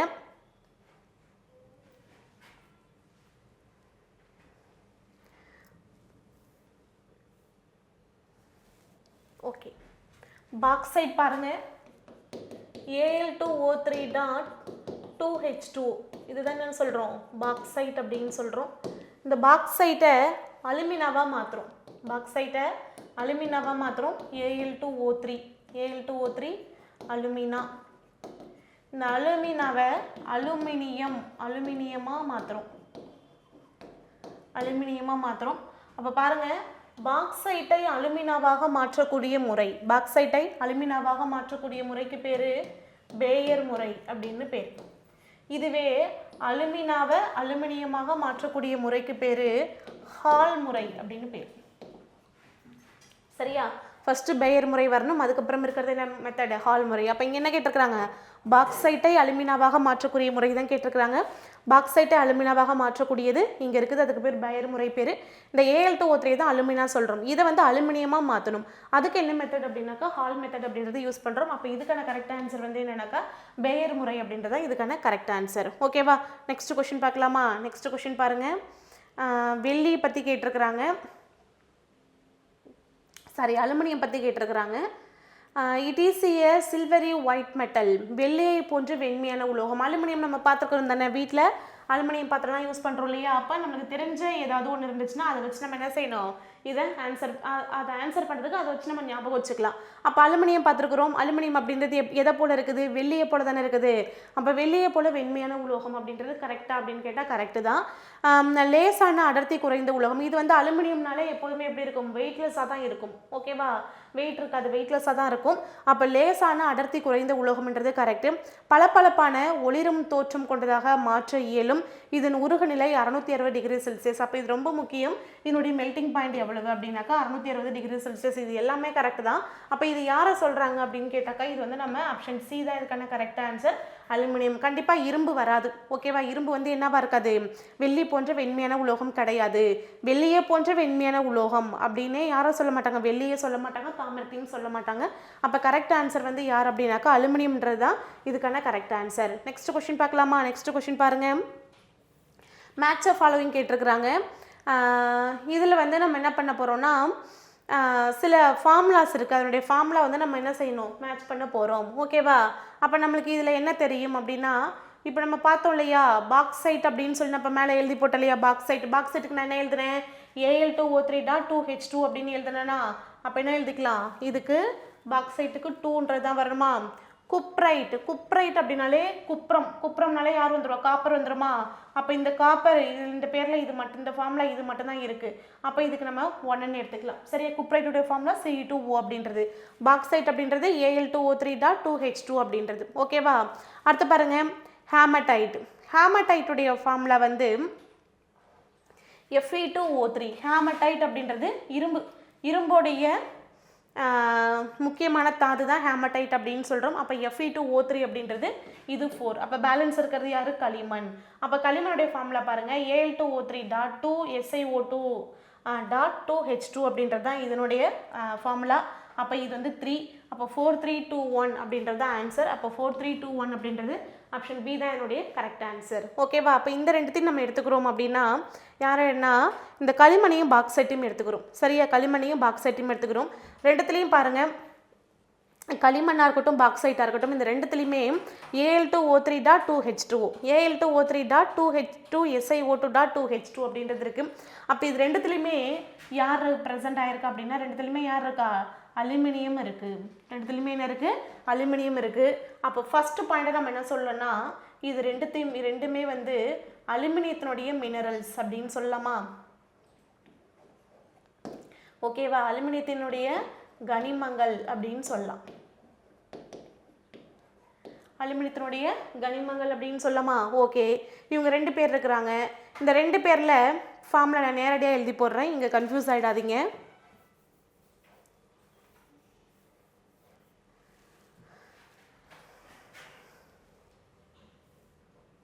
அங்கே கிராஸில் இருக்குது, வேறு ஒன்றும் இல்லை.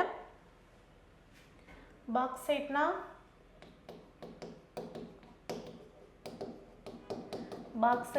Al2O3.2H2O. சரியா? இதுவே வந்து களிமண் அப்படின்னு சொன்னால் அதில் என்ன சேர்த்துக்கணும், நம்ம SiO2 அப்படின்றத அதில் நம்ம எக்ஸ்ட்ரா ஆட் பண்ணிக்கணும், அவ்வளோதான். ஓகேவா?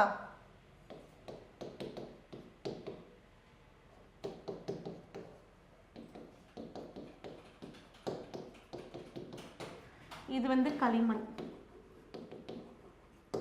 இது வந்து பாக்சைட். ஓகே, இப்போ 2 பேர்லையுமே யார் ஆட் ஆகிருக்கிறா அப்படின்னு கேட்டால் பாருங்கள், இதில் இருக்கிறதும் அலுமினியம் தான், இதில் இருக்கிறதும் அலுமினியம் தான். அதனால் இவங்க 2 பேரையும் நம்ம என்ன சொல்லணும் அப்படின்னா அலுமினியத்தினுடைய கனிமங்கள் அப்படின்னு சொல்கிறோம். ஓகேவா? 2 பேருமே யார், அலுமினியத்தினுடைய கனிமங்கள். ஆனால் அந்த 2 பேருமே அலுமினியத்தினுடைய கனிமங்களாக இருந்தாலும் யாரில் இருந்து அதிகமான அலுமினியத்தை நம்மளால் பிரித்து எடுக்க முடியும் அப்படின்னு சொன்னால் அதை வந்து இதுலேருந்து நம்ம ரொம்ப குறைவாக தான் எடுக்க முடியும். இதுலேருந்து ரொம்ப அதிகமான அளவை எடுக்க முடியுது. அப்போ யாருலேருந்து ரொம்ப அதிகமாக எடுக்க முடியுதோ அதை தான் நம்ம என்னென்னு சொல்கிறோம் அப்படின்னா தாதுக்கள் அப்படின்னு சொல்கிறோம். ஓகேவா? அப்போ 2த்துலேருந்து அலுமினியம் பெறப்பட்டாலும் யார்லேருந்து ரொம்ப அதிகமான அலுமினியம் நம்மளால் பெற முடியும் அப்படின்னா பாக்சைட்லேருந்து தான் பெறப்படலாம். யாரை கம்பேர் பண்ணும்போதுன்னா களிமண்ணை கம்பேர் பண்ணும்போது. அப்போது 2மே வந்து கனிமங்களாக இருந்துச்சு. யார்லேருந்து அதிகமான அளவுக்கு நம்மளுக்கு தேவையான அலுமினியம்ன்றது அந்த இடத்துல ஒரு மெட்டல். அப்போ யார்லேருந்து அதிகமான மெட்டலை நம்மளால் பிரித்தெடுக்க முடிகிறதோ அவங்களுக்கு பேர் தான் என்ன பேர், தாதுக்கள் அப்படின்றது பேர். ஓகேவா? தாதுக்கள் அப்படின்றது என்னது, ஓர்ஸ். இது வந்து மினரல்ஸ்.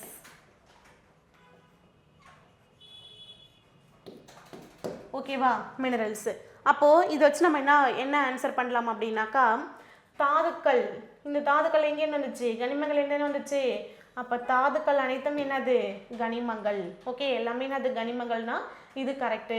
ஆனால் கனிமங்கள் அனைத்தும் தாதுக்களா அப்படின்னு கேட்டால் அப்படி கிடையாது. அப்போ தாதுக்கள் அனைத்தும் கனிமங்கள், கனிமங்கள் அனைத்தும் என்னது தாதுக்கள் அல்ல அப்படின்ற இந்த மாதிரி ஒரு ஸ்டேட்மெண்ட் கொடுத்துருப்பாங்க. இதையும் நீங்கள் ஞாபகத்தில் வச்சுக்கணும். ஓகேவா? தாதுக்கள் எல்லாமே எங்கே இருந்தது, கனிமங்கள். 2 ஃபஸ்ட்டு கனிமமாக தான் இருந்தது. யார்லேருந்து அதிகமான மெட்டல்ஸை பிரித்தெடுக்க முடிகிறதோ அவங்கள தான் நம்ம என்னென்னு சொன்னோம், தாதுக்கள் அப்படின்னு சொன்னோம். தாதுக்கள் அனைத்தும் கனிமங்கள், கனிமங்கள் அனைத்தும் தாதுக்கள் அல்ல. ஓகே, இப்போ இதுக்கான ஆன்சர் ஆப்ஷன் பி தான் இதுக்கான correct answer. Okay, next question பார்க்கலாமா?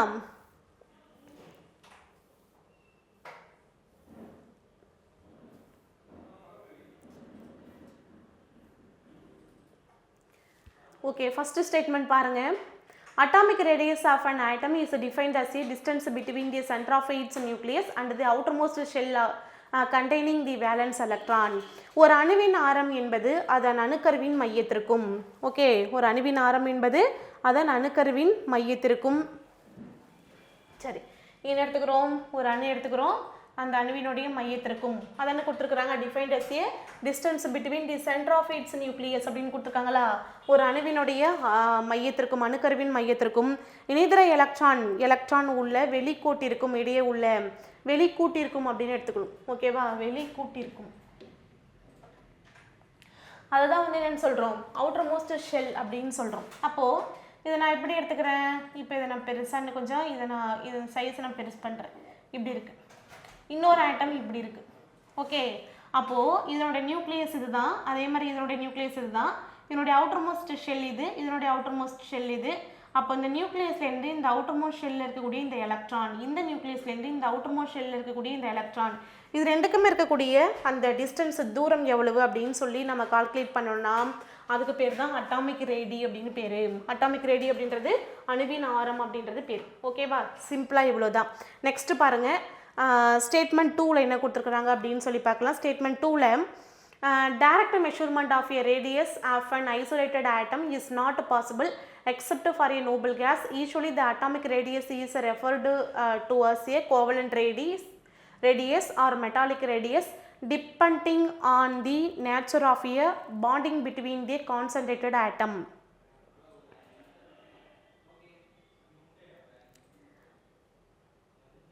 Okay, அயனியாரம்.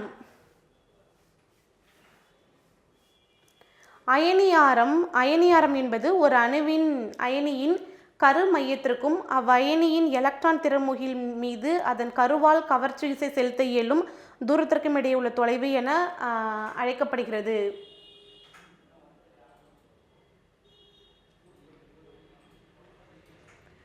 ஓகே, ஸோ இது இங்கிலீஷில் கொஞ்சம் இது தவறாக இருக்குது. நம்ம எதை எடுத்துக்கலாம்னா தமிழில் உள்ளதே நம்ம எடுத்துக்கலாம். சரியா, அயனியாரம் அப்படின்னா என்ன அப்படின்றது இங்கே கொடுத்துருக்குறாங்க. சரி,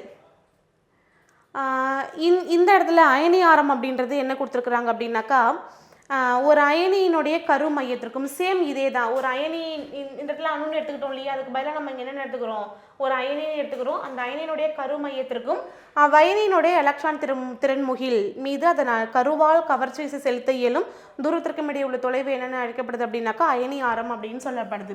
அப்போ அணு ஆரம்னா என்ன, அயனியாரம்னா என்னன்னு சொல்லிருக்கிறோம். இந்த இடத்துல நியூக்ளியஸ் அப்படின்னு எடுத்துக்கிட்டோம்னாக்கா அதுலேருந்து அதனுடைய அவுட்டர் மோஸ்ட் ஆர்பிட்டால் வரைக்கும் இருக்கக்கூடிய அந்த தூரம் எவ்வளவு அப்படின்னு சொன்னாக்கா அது அணு ஆரம். இதுவே சென்டரில் ஒரு அயனியினுடைய கரு மையம், அயனியும் அதனுடைய எலக்ட்ரான் திறன்முகில் அதனுடைய அந்த கவர்ச்சி விசை எந்த அளவுக்கு நம்மளால செலுத்த இயலும் அப்படின்ற தூரத்துக்கும் இடையே இருக்கக்கூடிய தொலைவு அப்படின்னு சொன்னாக்கா அதுக்கு பேர் அயனியாரம் அப்படின்னு சொல்கிறோம். ஓகேவா, அதுக்கு பேர் அயனியாரம். இந்த ஸ்டேட்மெண்ட் 1, 2 ரெண்டுமே கரெக்டாக அப்படின்னு கேட்டாக்கா 2 ஸ்டேட்மெண்ட்டுமே இது கரெக்டு தான். அப்போ ஸ்டேட்மெண்ட் 1 and 2 ரெண்டுமே கரெக்டு. சரியா, இதில் நம்ம ஒரு 4 விஷயம் நம்ம இதில் பார்க்குற மாதிரி இருக்கும். அந்த 4 விஷயம் என்ன அப்படின்னு சொன்னால், ஃபஸ்ட்டு ஒன்,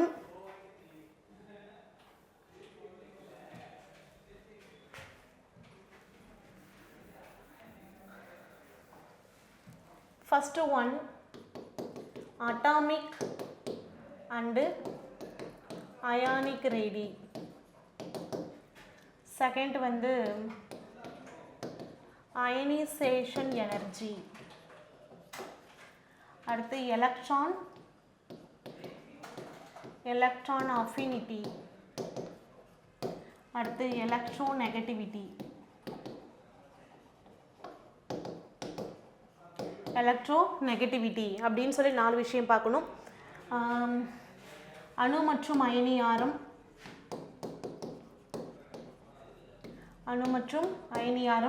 அடுத்தது அயனியாக்கும் ஆற்றல்,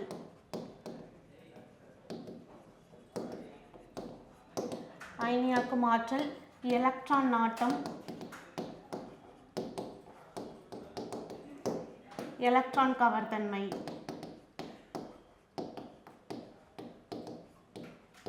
எலக்ட்ரான் கவர்தன்மை. சரி, இந்த 4 விஷயம் இருக்குது. இந்த 4த்தையுமே என்னென்னங்கிறது சொல்லிடுறேன். அணு மற்றும் அயனியாரம்ன்றது தான் இப்போ நம்ம பார்த்தோம். சரியா, அணு ஆரம்னா என்ன, அயனியாரம்னா என்னென்னா சென்ட்ரலில் நியூக்ளியஸ்லேருந்து அல்லது சென்ட்ரலில் இருக்கக்கூடிய ஒரு அணுவினுடைய அயனியினுடைய கரு மையத்துலேருந்து அது எவ்வளோ தூரம் அதனுடைய கவர்ச்சி விசை செலுத்த முடியும் அல்லது அவுட்டர் மோஸ்ட் ஆர்பிட்டால் எவ்வளோ, அந்த டிஸ்டன்ஸ் எவ்வளோன்னு பார்க்கக்கூடியதான் அணு மற்றும் அயனியாரம் அப்படின்னு சொல்கிறோம். அயனியாக்கும் ஆற்றல்னா என்ன, அயனியாக்கும் ஆற்றல் அப்படின்னா என்னென்னா ஒரு அயனியாக்கும் ஆற்றல் எழுதுகிறேன். அயனியாக்கும் ஆற்றல் அப்படின்றது என்ன அப்படின்னாக்கா, ஃபார் எக்ஸாம்பிள் இங்கே நம்ம சோடியம் எடுத்துக்கலாம். சோடியம் அட்டாமிக் நம்பர் 11 வருமா, 11. இதுலேருந்து இது நம்ம சோடியம் ஆட்டம் அணு அப்படின்னு அழைக்கப்படுது. இதுலேருந்து நான் ஒரு எலக்ட்ரானை நீக்கிடுறேன். ஒரு எலக்ட்ரானை நீக்கிட்டோன்னா இது என்னென்ன ஆகும் அப்படின்னா சோடியம் ப்ளஸ் அயனி, சோடியம் அயனி அப்படின்னு சொல்லி மாறும். கரெக்டாக? அப்போ இதுதான் அயனியாக்கும் ஆற்றல். நடுநிலை தன்மையில் இருக்கக்கூடிய ஒரு அணுவிலிருந்து ஒரு எலக்ட்ரானை நீக்குவதற்கு தேவைப்படக்கூடிய ஆற்றலுக்கு பேர் அயனியாக்கும் ஆற்றல் அப்படின்றது பேர். ஓகேவா? அப்போ சிம்பிளாக என்னது இருக்கணும், இந்த அம்புகுறிக்கு அந்த பக்கம் எலக்ட்ரான் இருந்துச்சுனாக்கா ஒரு எலக்ட்ரானை நீக்கிருக்கோம் அப்படின்னு அர்த்தம். ஏன் இந்த இடத்துல ஒரு எலக்ட்ரானை நீக்கிட்டாலோ அல்லது ஒரு எலக்ட்ரானை சேர்த்தாலோ ப்ளஸ் ஆர் மைனஸ் அப்படின்ற சிம்பிள் கிடைக்கும். ஓகேவா? இது உங்களுக்கு தெரியும்னு நினைக்கிறேன். அட்டாமிக் நம்பர் 11 இருந்துச்சுன்னா 11 புரோட்டான் 11 எலக்ட்ரான் இருக்கிறதா அர்த்தம். ஓகேவா? சோடியத்தில் 11 புரோட்டானும் 11 எலக்ட்ரானும் இருக்கிறதா அர்த்தம். நம்ம இப்போ ஒரு எலக்ட்ரானை நீக்கிட்டோம் அப்படின்னு சொன்னாக்கா 11 புரோட்டான் இருக்கும், ஆனால் 10 எலக்ட்ரான் தான் இருக்கும். சரியா, ஒரு எலக்ட்ரானை நம்ம கொடுத்துட்டோம், நீக்கிடுச்சு. அப்போ 10 எலக்ட்ரான் தான் இருக்கும். அப்போ எலக்ட்ரான் 10 இருக்குது, ஆனால் புரோட்டான் மட்டும் 11 இருக்கும். ஒரு புரோட்டான் அதிகமாக இருக்குது அப்படின்றத இங்கே மேலே மென்ஷன் பண்ணி காட்டிருக்கிறோம். அதுதான் வந்து நம்ம அயனி அப்படின்னு சொல்கிறோம். இதுவே வந்து எலக்ட்ரான் ஆட்டம், எலக்ட்ரான் ஆட்டத்தை நான் இங்கே எழுதுறேன். எலக்ட்ரான் ஆட்டம் அப்படின்னா என்னென்னா, ஃப்ளூரின் எடுத்துக்கிறோம், ஃப்ளூரின் அயன். இங்கே வந்து ஒரு எலக்ட்ரானை சேர்க்குறோம். அப்போ சேரும் பொழுது எஃப் மைனஸ் அயனி அப்படின்றது கிடைக்கும். அப்போ இங்கே டிஃப்ரெண்ட் தெரியுதா, 9 புரோட்டான் 9 எலக்ட்ரான் இருக்கும். ஒரு எலக்ட்ரான் நம்ம இங்கே சேர்க்கும் பொழுது 10 எலக்ட்ரானும் 9 புரோட்டானும் இருக்கும். அப்போ ஒரு எலக்ட்ரான் அதிகமாக இருக்குன்றதை இங்கே மென்ஷன் பண்ணுது. அப்போ எலக்ட்ரான் ஆட்டம் அப்படின்றது ஒரு எலக்ட்ரானை சேர்ப்பதற்கு தேவைப்படக்கூடிய ஆற்றலுக்கு பேர் தான் என்ன பேர், எலக்ட்ரான் ஆட்டம், எலக்ட்ரான் அஃபினிட்டி அப்படின்றது பேர். லாஸ்ட் இருக்கிறது எலக்ட்ரான் கவர் தன்மை, எலக்ட்ரான் நெகட்டிவிட்டி. எலக்ட்ரான் நெகட்டிவிட்டிக்கு எக்ஸாம்பிள் நம்ம HCl அப்படின்றது எடுத்துக்கிறோம். இந்த HCl நம்ம எப்படி நம்ம இதை எழுதலாம் அப்படின்னாக்கா HCl அப்படின்னு தான் எழுதுவோம். சரியா, அப்போது இந்த HCl அப்படின்றது எப்படி பிரியணும் அப்படின்னு கேட்டால், இங்கே ஹெச்சோட எலக்ட்ரானும் சிஎலோட எலக்ட்ரானும் தனித்தனியாக பிரிகிற மாதிரி பிரிஞ்சிருக்கணும். ஆனால் அப்படி பிரியாமல் இப்படி பிரிஞ்சிடும். அப்போது ஹைட்ரஜனோட எலக்ட்ரானையும் யார் சேர்த்து எடுத்துக்கிறா, எலக்ட்ரான் அந்த கவர்ந்து இருக்கக்கூடிய தன்மை குளோரினுக்கு அதிகமாக இருக்கிறதுனால, ஹைட்ரஜனை கம்பேர் பண்ணும்பொழுது குளோரினுக்கு அதிகமாக இருக்கிறதுனால ஹைட்ரஜனோட எலக்ட்ரானையும் குளோரின் சேர்த்து இழுத்துக்குது. அப்போ குளோரின்ட்ட ஹைட்ரஜனோட எலக்ட்ரானும் சேர்ந்து இருக்கிறதுனால குளோரினை Cl மைனஸ் அப்படின்னு சொல்கிறோம். இது இருந்த ஒரு எலக்ட்ரானையும் கொடுத்துருச்சு, இதுக்கிட்ட ஒரு புரோட்டான் மட்டும்தான் இருக்கிறதுங்கிறதுனால இது வந்து H+ன்னு சொல்கிறோம். அப்போ இந்த மாதிரி பிரிவு ஏற்பட்டதுக்கப்புறம் H+Cl மைனஸ் அப்படின்றது தான் இது கிடைக்கும். இதான் இதுக்கு இருக்கக்கூடிய எக்ஸாம்பிள் எல்லாமே. இப்போ நம்மளுக்கு என்ன கொஷின் கேட்பாங்க அப்படின்னா, இது வந்து தொகுதியில் எப்படி இருக்குது, தொகுதினா குரூப்ஸு, அதே மாதிரி தொடரில் எப்படி இருக்குது அப்படின்னு சொல்லி நம்மளுக்கு கொஷின் கேட்பாங்க. Atomic and ionic radii. அப்போ சிம்பிளாக ஞாபகம் வச்சுக்கிங்க, அணு மற்றும் அயனி ஆரம், அணு மற்றும் அயனி ஆரம். இந்த அணு மற்றும் அயனி ஆரம் அப்படின்றது தொகுதியில் மேலேருந்து கீழ் வரும்பொழுது for example hydrogen, lithium, sodium, potassium அப்படின்னு வருது. அப்போ வந்து 1, இங்கே 3, 11, 19 அப்படின்னு வரும். அப்போ வரும்போது என்னாகும், இதனுடைய ஆர்பிட்டால்ஸ் அப்படின்றது அடுத்தடுத்த ஆர்பிட்டால்ஸ் அதிகமாகிட்டே இருக்கும். அப்போ அதிகமாகிட்டே இருக்கிறதுனால இது வந்து 1ன்னு வருது, இது வந்து 2,1, இது 2,8,1ன்னு வரும், இது 2,8,8,1ன்னு வருது. அப்போ அடுத்தடுத்த ஆர்பிட்டால் இன்க்ரீஸ் பண்ணிக்கிட்டே வந்துகிட்டு இருக்கிறோம். அதனால அந்த டிஸ்டன்ஸ் அப்படின்றது அதிகமாக இருக்கும். அதோட நியூக்ளியஸ்லேருந்து அதோடைய அவுட்டர் மோஸ்ட் எலக்ட்ரானுக்கு போகக்கூடிய அந்த டிஸ்டன்ஸும் அதிகமாகும். அதனால இது தொகுதியில் மேலேருந்து கீழே வரும்போது குறையும், தொகுதியில் மேலேருந்து கீழே வரும்போது அதிகரிக்கும், தொடரில் இடமிருந்து வலம் போகும்போது குறையும்.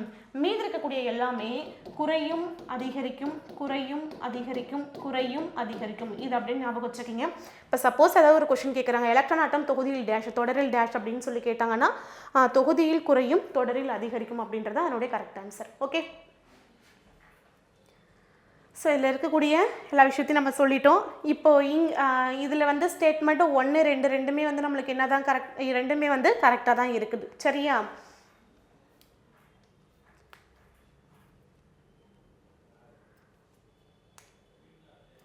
ஓகே. இந்த அணு ஆரத்தை வேற எப்படி மென்ஷன் பண்ணியிருப்பாங்க அப்படின்னாக்கா, அணு ஆரத்தை உலோக ஆரம், சகப்பிணைப்பு ஆரம் அப்படின்னு சொல்லியும் இது ரெண்டாக பிரிச்சிருப்போம்.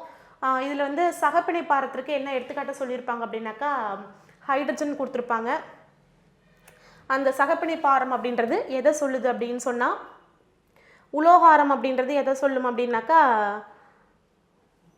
2 உலோகங்கள் இருக்கும், அதோடைய நியூக்ளியஸுக்கு இடையில் இருக்கக்கூடிய டிஸ்டன்ஸ் எவ்வளவு அப்படின்றது.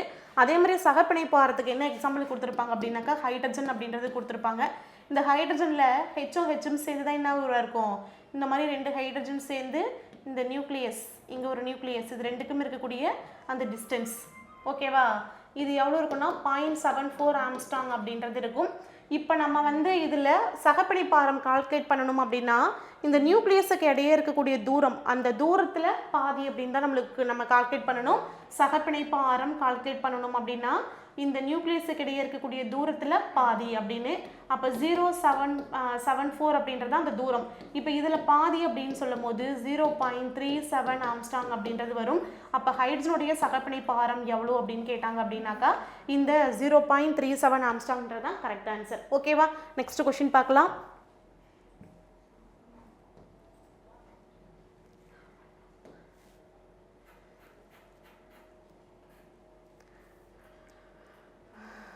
நல்லா is used for dental filling was அப்படிங்கிறது பற்குழிகளை அடைக்க பயன்படும் ரசக்கலவை எது அப்படின்னு சொல்லி கேட்டிருக்கிறாங்க. கண்டிப்பாக வந்து இதுக்கான ஆன்சர் வந்து என்ன அப்படின்னாக்கா இந்த அமால்கம் அப்படின்னு சொல்கிறோம் இல்லையா, என்ன மாதிரியான அமால்கம் பயன்படுது அப்படின்னாக்கா சில்வர் டின் ரசக்கலவை தான் பயன்படும். ஓகேவா, சில்வர் டின் ரசக்கலவை அப்படின்றது தான். இந்த மாதிரி கொஷின்ஸ் கேட்டாங்கன்னா டேரெக்டாக இது மென்ஷன் பண்ணி கேட்குறாங்க, பற்குழிகளை அடைக்கி அப்படின்னு கேட்டாங்கன்னாக்கா அதுக்கு ஆன்சர் வந்து சில்வர் டின் அமால்கம் அப்படின்றது தான் இதுக்கான கரெக்ட் ஆன்சர். ஓகேவா, நெக்ஸ்ட் கொஷின் பாருங்கள். இந்த கொஷின் பாருங்கள், இது வந்து பொறுத்துக்க தான் நம்மளுக்கு கேட்டிருக்கிறாங்க. Pig iron, steel, rod iron அப்படின்னு சொல்லி இது எல்லாமே வந்து இரும்பினுடைய வகைப்பாடுகள் கொடுத்து இதில் வந்து எவ்வளோ கார்பன் அளவு இருக்குது அப்படின்னு சொல்லி தான் நம்மளுக்கு கொஷின் கேட்டிருப்பாங்க. கார்பன் வந்து எவ்வளோ இருக்குது அப்படின்னு சொல்லி. இது வார்ப்பிரும்பு அப்படின்னு சொல்கிறோம், எஃகு தேனிரும்பு அப்படின்னு சொல்லியிருக்கிறாங்க. வார்ப்பிரும்பு அப்படிங்கிறது 2 to 4.5% அளவுக்கு கார்பன் இருக்கும். அப்போ இதுக்கு வந்து 3. அடுத்து பாருங்கள், எஃகுன்றது 0.25% to 2% வரைக்கும் இருக்குது, இது 2. தேனிரும்புங்கிறது லெஸ் தென் 0.25% அளவுக்கும் இருக்கும், இது வந்து 1. அப்போ 3 to 1 அப்படின்றது ஆன்சர். இதனுடைய ஆப்ஷன் வந்து ஆப்ஷன் பி தான் இதுக்கான கரெக்ட் ஆன்சர். ஓகே, இப்போது இந்த வார்ப்பெரும்புருங்கல 2 to 4.5% அளவுக்கு கார்பன் இருக்குது. ஆனால் தேனிரும்பில் பாருங்கள் லெஸ் தென் 0.25% அளவுக்கு தான் கார்பன் இருக்குது. இது ரெண்டுத்தில் வந்து யார் ஸ்ட்ராங்காக இருப்பா அப்படின்னு கேட்டாங்கன்னா யாரில் கார்பன் அளவு குறைவாக இருக்கோ அவங்க வந்து ஸ்ட்ராங்காக இருப்பாங்க. அப்போ வார்ப்பெரும்பு அப்படின்றது எதுக்கெல்லாம் பயன்படுது? வார்ப்பெரும்பு பாருங்கள், வார்ப்பெரும்பு அப்படின்றது இப்போ வந்து ட்ரைனேஜ் ஞாபகம் வச்சுங்க, சாக்கடை குழாய் அது மேலே இருக்கக்கூடிய மூடிகள், அப்போ சாக்கடை மூடிகள், அதை சுற்றி ஒரு இரும்பு வேலி போட்டிருக்கதா ஞாபகம் வச்சுங்க, அப்போ இரும்பு வேலிகள். ஓகேவா, இரும்பு வேலிகள். பக்கத்தில் வந்து ஒரு ஸ்டவ்வில் சமைச்சிக்கிட்டு இருக்கிறாங்க, அந்த மாதிரி ஞாபகம் வச்சுங்க, அப்போ ஸ்டவ் அடுப்பு அப்படின்றது இருக்கும். ஓகேவா, ஸ்டவ் அடுப்பு. அப்புறம் ரேடியேட்டர்ஸ். ஓகேவா, ரேடியேட்டர்ஸ். இது எல்லாமே வந்து இதெல்லாம் எதனால் இதில் இருக்கிறது வந்து என்னன்னாக்கா இது எல்லாமே எந்த வகை இரும்பு அப்படின்னா வார்ப்பிரும்பு வகை. ஓகேவா, அப்போ சாக்கடை குழாய்கள், அதனுடைய மூடிகள், இரும்பு வேலிகள், அப்புறம் ஸ்டவ்வு, ரேடியேட்டர்ஸ், இது எல்லாமே வந்து வார்ப்பிரும்பு.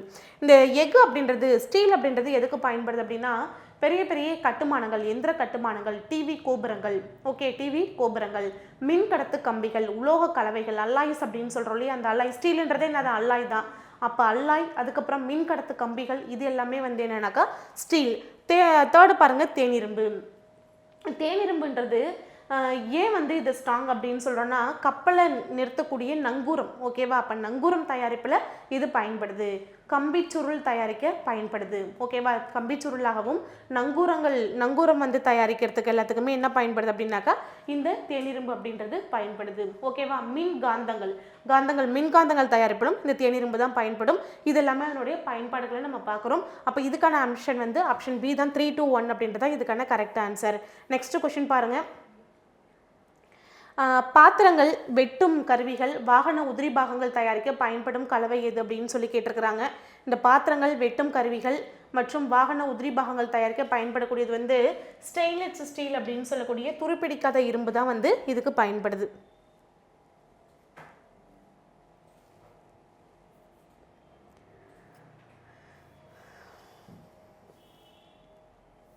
ஓகேவா, சரி, இங்கே இருக்குது, நான் இங்கே அதனுடைய யூசஸ் இங்கே சொல்லிடுறேன். இப்போ இதை மட்டும் ஞாபகம் வச்சுக்கோங்க. பாத்திரங்கள், வெட்டும் கருவிகள், வாகன உதிரி பாகங்கள் தயாரிக்க பயன்படக்கூடியது வந்து என்னன்னாக்கா துருப்பிடிக்காத இரும்பு. இதே மாதிரி கொஸ்டின்ஸ் இங்கே இருக்குது, அதை நான் எக்ஸ்பிளைன் பண்ணுறேன் பாருங்கள். இதில் வந்து ஒன்று என்ன கேட்டிருக்கிறாங்க அப்படின்னாக்கா மெக்னாலியம், டியூரலமின், அதுக்கப்புறம் துருப்பிடிக்காத இரும்பு, நிக்கல் இரும்பு, இந்த மாதிரியான கொஸ்டின்ஸாக நம்மளுக்கு இப்போ இதை கேட்டிருக்கிறாங்க. இதில் வந்து நம்ம இப்போ ஓகே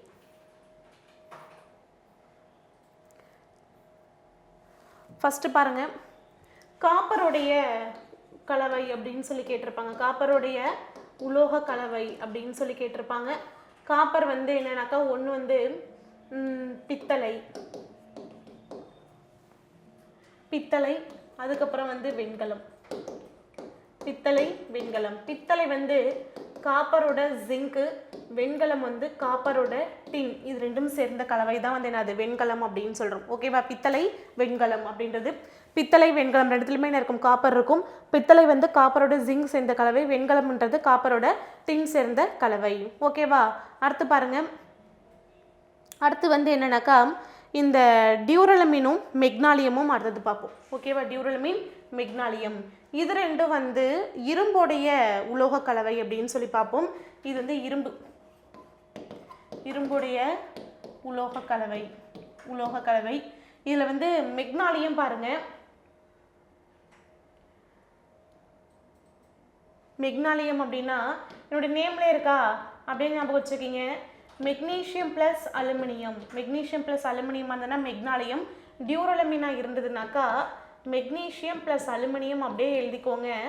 இந்த மெக்னீஷியத்துக்கு முன்னாடி இன்னொன்று ஆட் பண்ணிக்கிங்க, மேங்கனீஸ் ப்ளஸ் காப்பர் அப்படின்றது. இது ரெண்டும் வந்து இரும்பு, ரெண்டுத்துலையுமே என்ன இருக்குது,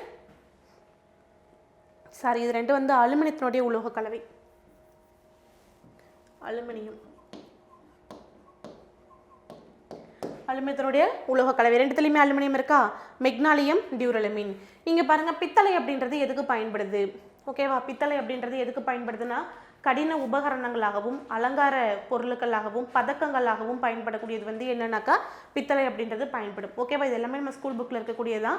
அப்போ கடின உபகரணங்கள் அலங்கார பொருட்களாகவும், ஓகேவா, அலங்கார பொருட்கள் பதக்கங்களாக வந்து பயன்படக்கூடியது இந்த பித்தளை அப்படின்றது பயன்படும். வெண்கலம் அப்படின்றது எதுக்கு பயன்படுது அப்படின்னாக்கா வெண்கலம் அப்படின்றது இப்போ கோவிலில் இருக்கக்கூடியது எல்லாமே அப்படின்னு ஞாபகம் வச்சுக்கிங்க. சிலைகள் இருக்கும், காயின்ஸ் இருக்கும், மணி இருக்கும், ஓகேவா. இது அப்படின்னு ஞாபகம் வச்சுங்க. இந்த மணின்றது கோவிலில் இருக்கக்கூடிய பெல் கிடையாது, அழைப்பு மணிகள் அப்படின்னு கொடுத்துருப்பாங்க. அப்போ சிலைகள், நாணயங்கள், அழைப்பு மணிகள் தயாரிப்ப பயன்படக்கூடியது வந்து எதுனாக்கா வெண்கலம், ஓகேவா. அப்போ பித்தளை, வெண்கலம், அதனுடைய யூசஸ் அப்படின்றது பார்த்தாச்சு. அடுத்து பாருங்க, இங்கே வந்து மெக்னாலியம் டியூரலமின் இது ரெண்டும் பார்க்கணும். இது வந்து எதுக்கு பயன்படுது, மெக்னாலியம் எதுக்கு பயன்படுது, டியூரலமின் எதுக்கு பயன்படுது. இந்த மெக்னாலியம் டியூரலமின் ரெண்டுத்துலையுமே என்ன இருக்குது அப்படின்னா ரெண்டுத்துலையுமே வந்து அலுமினியம் இருக்கா, ரெண்டுத்துலையுமே என்ன இருக்குது, முக்கியமாக அலுமினியம் இருக்குது. அப்போ ரெண்டுத்துலையுமே அலுமினியம் இருக்கிறதுனால விமானத்தினுடைய பாகங்கள் தயாரிப்பில் பயன்படும், ரெண்டுத்துலையுமே வரணும், ஓகேவா. ரெண்டுமே விமானத்தினுடைய பாகங்கள் தயாரிப்பில் பயன்படும். இந்த மெக்னாலியம் அப்படின்றது அந்த விமானத்தின் பாகங்கள் இல்லாமல் அறிவியல்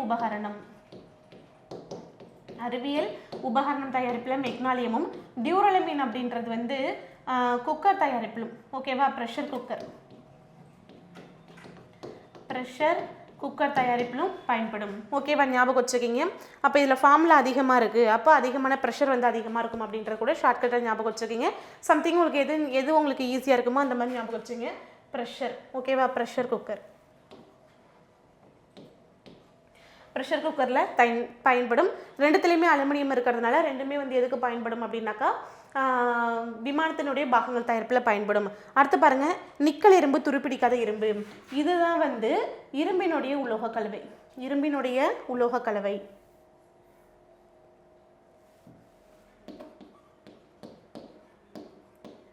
உலோக கலவை நிக்கல் இரும்பு அப்படின்றது அப்படியே எழுதிக்கோங்க. என்ன இருக்குது, நிக்கல் ப்ளஸ் இரும்பு ப்ளஸ் கார்பன் அப்படின்றது இதில் ஆட் பண்ணணும், சேர்த்துக்கணும், அவ்வளோதான். துருப்பிடிக்காத இரும்பு அப்படின்றது இந்த ஃபார்முலாவை அப்படியே எடுத்து எழுதிக்கலாமா, நிக்கல் ப்ளஸ் இரும்பு ப்ளஸ் கார்பன் ப்ளஸ் குரோமியம் அப்படின்றது இதில் ஆட் பண்ணிக்கணும், சரியா. அப்போது இது வந்து எதுக்கு பயன்படுது அப்படின்னாக்கா இந்த நிக்கல் இரும்பு, துருப்பிடிக்காத இரும்பு. முதல்ல துருப்பிடிக்காத இரும்பு அப்படின்றது எதுக்கு பயன்படுது அப்படின்னு கேட்டால் துருப்பிடிக்காத இரும்பு அப்படின்றது பாத்திரங்கள் தயாரிப்பில் பயன்படும், வெட்டும் உபகரணங்கள், ஓகேவா, வெட்டும் உபகரணங்கள், நம்ம பயன்படுத்தக்கூடிய வைக்கல்ஸ், ஓகேவா. நிறைய நம்ம வைக்கிள்ஸ் யூஸ் பண்ணுறோம் இல்லையா, இது எல்லாத்துலேயுமே என்ன பயன்படும் அப்படின்னாக்கா இந்த துருப்பிடிக்காத இரும்பு அப்படின்றது பயன்படுது, ஓகேவா. அப்போ வெட்டக்கூடிய உபகரணங்கள் தயாரிப்பில் துருப்பிடிக்காத இரும்பு அப்படின்றது பயன்படுது. அதுக்கப்புறம் வந்து வாகனங்களுடைய உதிரி பாகங்கள் தயாரிப்பில் பயன்படுது. பாத்திரங்கள் அதில் வந்து இந்த துருப்பிடிக்காத இரும்பு அப்படின்றது பயன்படுது. இந்த நிக்கல் இரும்பு அப்படின்றது எதுக்கு பயன்படுது அப்படின்னா விமானத்தினுடைய உதிரி பாகங்கள் தயாரிப்பில் பயன்படுது, உந்திகளாக பயன்படுது. அதுக்கப்புறம் இந்த கம்பிகளாக பயன்படுது. இது எல்லாமே வந்து என்னன்னாக்கா இந்த நிக்கல் இரும்பு அப்படின்றது பயன்படும், ஓகேவா. அப்போ ரொம்ப முக்கியமானது இது வந்து வாகனங்களுடைய உதிரி பாகங்கள், இது வந்து விமானத்தினுடைய உதிரி பாகங்கள். வேற என்ன இருக்குது அப்படின்னாக்கா இது வந்து பாத்திரங்களாகவும் அதுக்கப்புறம் வெட்டும் உபகரணங்களாகவும் பயன்படுது. இது உந்திகளாக பயன்படுகிறது, சரியா. உந்திகளாக பயன்படக்கூடியது வந்து எதுனாக்கா இந்த நிக்கல் இரும்பு. அப்போ இதை வச்சு நம்ம என்ன செய்கிறோம் அப்படின்னாக்கா இப்போ வந்து இதை மேட்ச் பண்ணுறோம். அப்போ மேட்ச் பண்ணும்பொழுது பாருங்கள், டியூரலமின்ன்றது என்ன ஃபார்முலா எழுதணும், மேங்கனீஸ், மெக்னீஷியம், அலுமினியம், காப்பர் எழுதுக்கிறோமா, 4 இருக்கா. அப்போ இதுக்கு ஃபர்ஸ்ட் ஆப்ஷன் என்னது 4. அடுத்தது வந்து இது வந்து டியூரலமின். மெக்னாலியம் அப்படின்றது மெக்னீஷியம் ப்ளஸ் அலுமினியம், இது வந்து 3. அடுத்தது வந்து ஸ்டெயின்லெஸ் ஸ்டீல் அப்படின்றது துருப்பிடிக்காத இரும்பு அப்படின்றது இந்த ஃபார்முலா இங்கே இருக்குது 2. அப்போ 2. அடுத்து வந்து நிக்கல் அப்படின்றது 1, ஓகேவா. அப்போ 4, 3, 2, 1 அப்படின்றத இதனுடைய ஆன்சர். அப்போ ஆப்ஷன் சி தான் இதுக்கான கரெக்ட் ஆன்சர், ஓகேவா. நெக்ஸ்ட் கொஸ்டின் பார்க்கலாமா. ஓகே, என்ன சொன்னா சிலைகள் நாணயங்கள் மற்றும் அழைப்பு மணிகள் தயாரிப்பில் வெண்கலம் அப்படின்னு சொன்னோமா. வெண்கலத்தினுடைய ஃபார்முலா தான் என்ன சொன்னேன், ஜிங்க் ப்ளஸ் ஜிங்கோட டின் சேர்ந்த கலவை தான் என்னது இந்த வெண்கலம். பித்தளை அப்படின்றது ஜிங்கோட காப்பர், சாரி காப்பரோட, ரெண்டுமே தப்பாக எழுதிட்டேன்,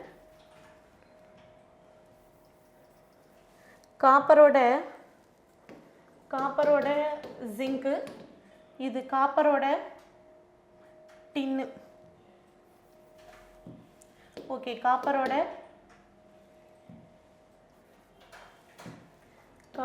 டின்னு, காப்பரோட ஜிங்க்.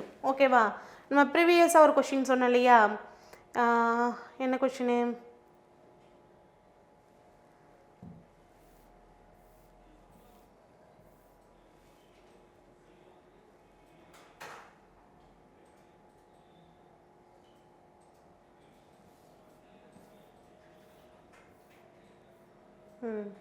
பாத்திரங்கள், வெட்டும் கருவிகள் மற்றும் வாகன உதிரி பாகங்கள் தயாரிப்பில் அப்படின்னு சொல்லி அதான் வந்து என்னது துருப்பிடிக்காத இரும்பு அப்படின்றது ஒரு கொஷின் பார்த்துருக்கோம். ஓகேவா. சரி, அடுத்தது இப்போ இந்த கொஷின் பார்த்தாச்சு.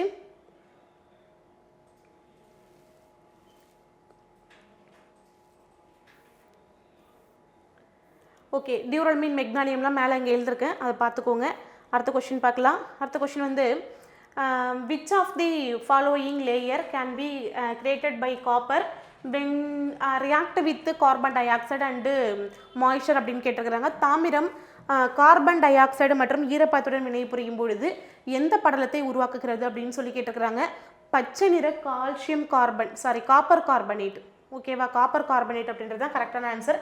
இது என்ன கலர் அப்படின்றது ரொம்ப முக்கியம். பச்சை நிற காப்பர் கார்பனேட் அப்படின்றது தான் கரெக்ட் ஆன்சர். ஓகேவா. நெக்ஸ்ட் கொஷின் பாருங்கள். இந்த கொஷின் நான் அப்போ உங்களுக்கு எக்ஸ்பிளைன் பண்ணிட்டேன், இருந்தாலும் இங்கே கொடுத்துருக்குறாங்க. ஃபஸ்ட்டு பாருங்கள், மெக்னாலியம் அப்படின்றது எது சரியான இணை தான் கேட்டிருக்கிறாங்க. கரெக்டாக மெக்னாலியம் டியூரலமீன் அப்படின்னு சொல்லி நம்ம பார்த்தோமா. மெக்னாலியம் கொடுத்துருக்குறாங்க, வெண்கலம் இருக்குது, நிக்கல் இரும்பு இருக்குது, அதுக்கப்புறம் வந்து ஓகே துருப்பிடிக்காத இரும்பு இருக்குது. ஓகேவா, துருப்பிடிக்காத இரும்பு இருக்குது. சரி, ஃபார்முலா எழுதிக்கலாமா. என்ன இருக்குது, மெக்னாலியம் வந்து மெக்னீஷியம் ப்ளஸ் அலுமினியம். வெண்கலம் அப்படின்றது காப்பரோட டின் சேர்ந்த கலவையா. நிக்கல் ப்ளஸ் இரும்பு ப்ளஸ் கார்பன். அடுத்து துருப்பிடிக்காத இரும்பு அப்படின்றது நிக்கல் ப்ளஸ் இரும்பு ப்ளஸ் கார்பன் ப்ளஸ் குரோமியம் அப்படின்றது. ஓகேவா. இப்போ இந்த பக்கம் பார்க்கலாமா. ப்ரெஷர் குக்கர் தயாரிக்க என்ன பயன்படும் அப்படின்னாக்கா டியூராலமீன் அப்படின்றதான் பயன்படும். ஓகேவா, டியூராலமீன் அப்படின்றதான் பயன்படும். மின் இணைப்புகள் அலங்கார பொருள்கள் தயாரிப்பில் மின் இணைப்புகள் மற்றும் அலங்கார பொருள்கள். சிலைகள் மற்றும் நாணயங்கள்னால யார் வந்துடுவா அப்படின்னாக்கா வெண்கலம் வந்துருமா. சிலைகள் மற்றும் நாணயங்கள் அப்படின்னாலே வெண்கலம் வந்துடும். இது வந்து வெண்கலம்.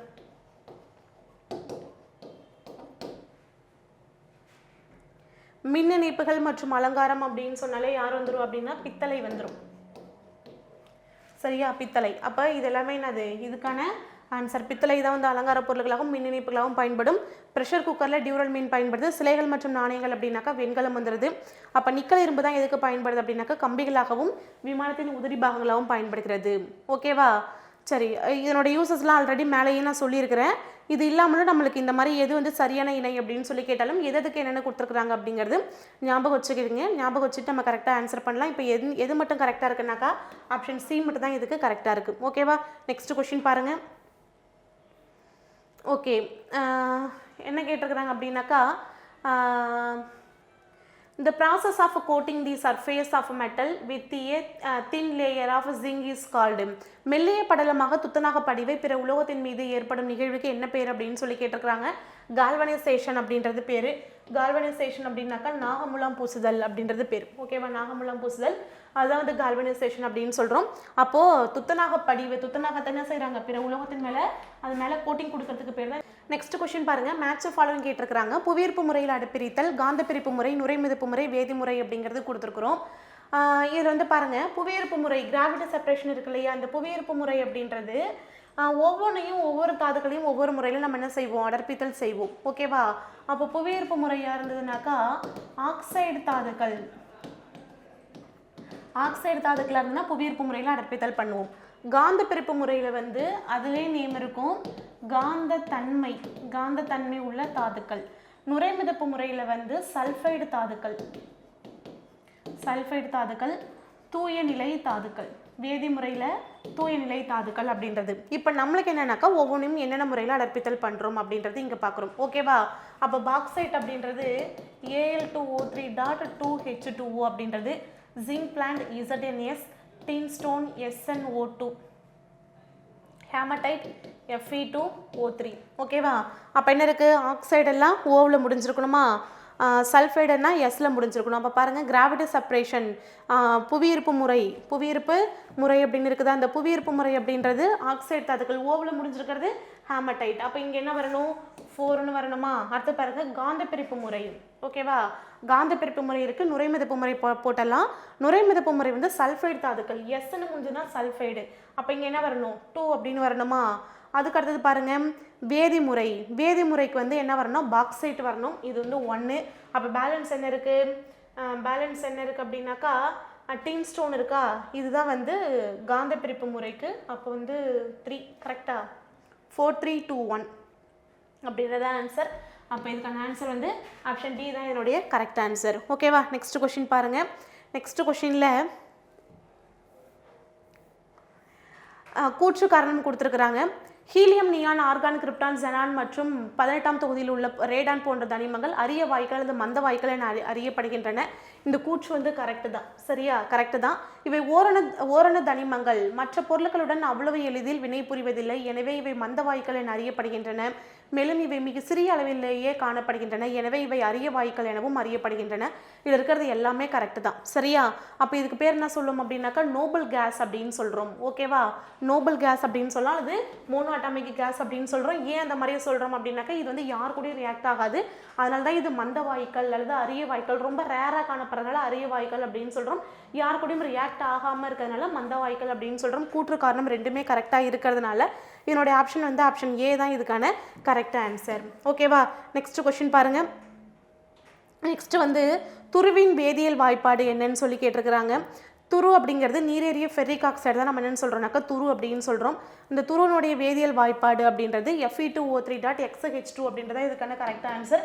இது என்னென்னு சொல்லுவாங்க அப்படின்னாக்கா நீரேறிய ஃபெர்ரிக் ஆக்சைடு அப்படின்னு சொல்கிறோம். நீரேறிய ஃபெர்ரிக் ஆக்சைடு அப்படின்றது தான் என்னுடைய கரெக்ட் ஆன்சர். அப்போ Fe2O3.2H2O அல்லது XH2O நம்ம எடுத்துக்கலாம். அப்போ ஆன்சர் வந்து சி தான் என்னுடைய கரெக்ட் ஆன்சர். ஓகேவா?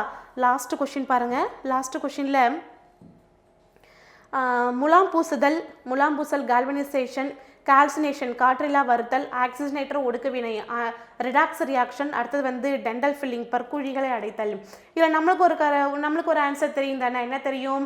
இந்த பற்குழிகளை அடைத்தல் அப்படின்றது நம்ம ஏற்கனவே பார்த்தோமா. பற்குழிகளை அடைத்தல் வந்து யார் பார்த்தோம், சில்வர் டின் ரசக்கலவை அப்படிங்கிறது பார்த்தோமா. அப்போ இதுக்கு வந்து என்ன வரணும், 2 அப்படின்னு வரணுமா. அடுத்து பாருங்கள் அலுமினோ வெப்ப ஒடுக்குமுறை. அப்போது அலுமினோ வெப்ப ஒடுக்குமுறை ரெண்டுமே இருக்குது. இது வந்து என்னன்னாக்கா ஆக்சிஜனேட்டர் ஒடுக்குமுறைக்கு வந்து எடுத்துக்காட்டு தான் நம்ம இதை சொல்லலாம். அலுமினோ வெப்ப ஒடுக்குமுறை அப்படின்றது. இப்போ இதுக்கு 3. ஓகேவா?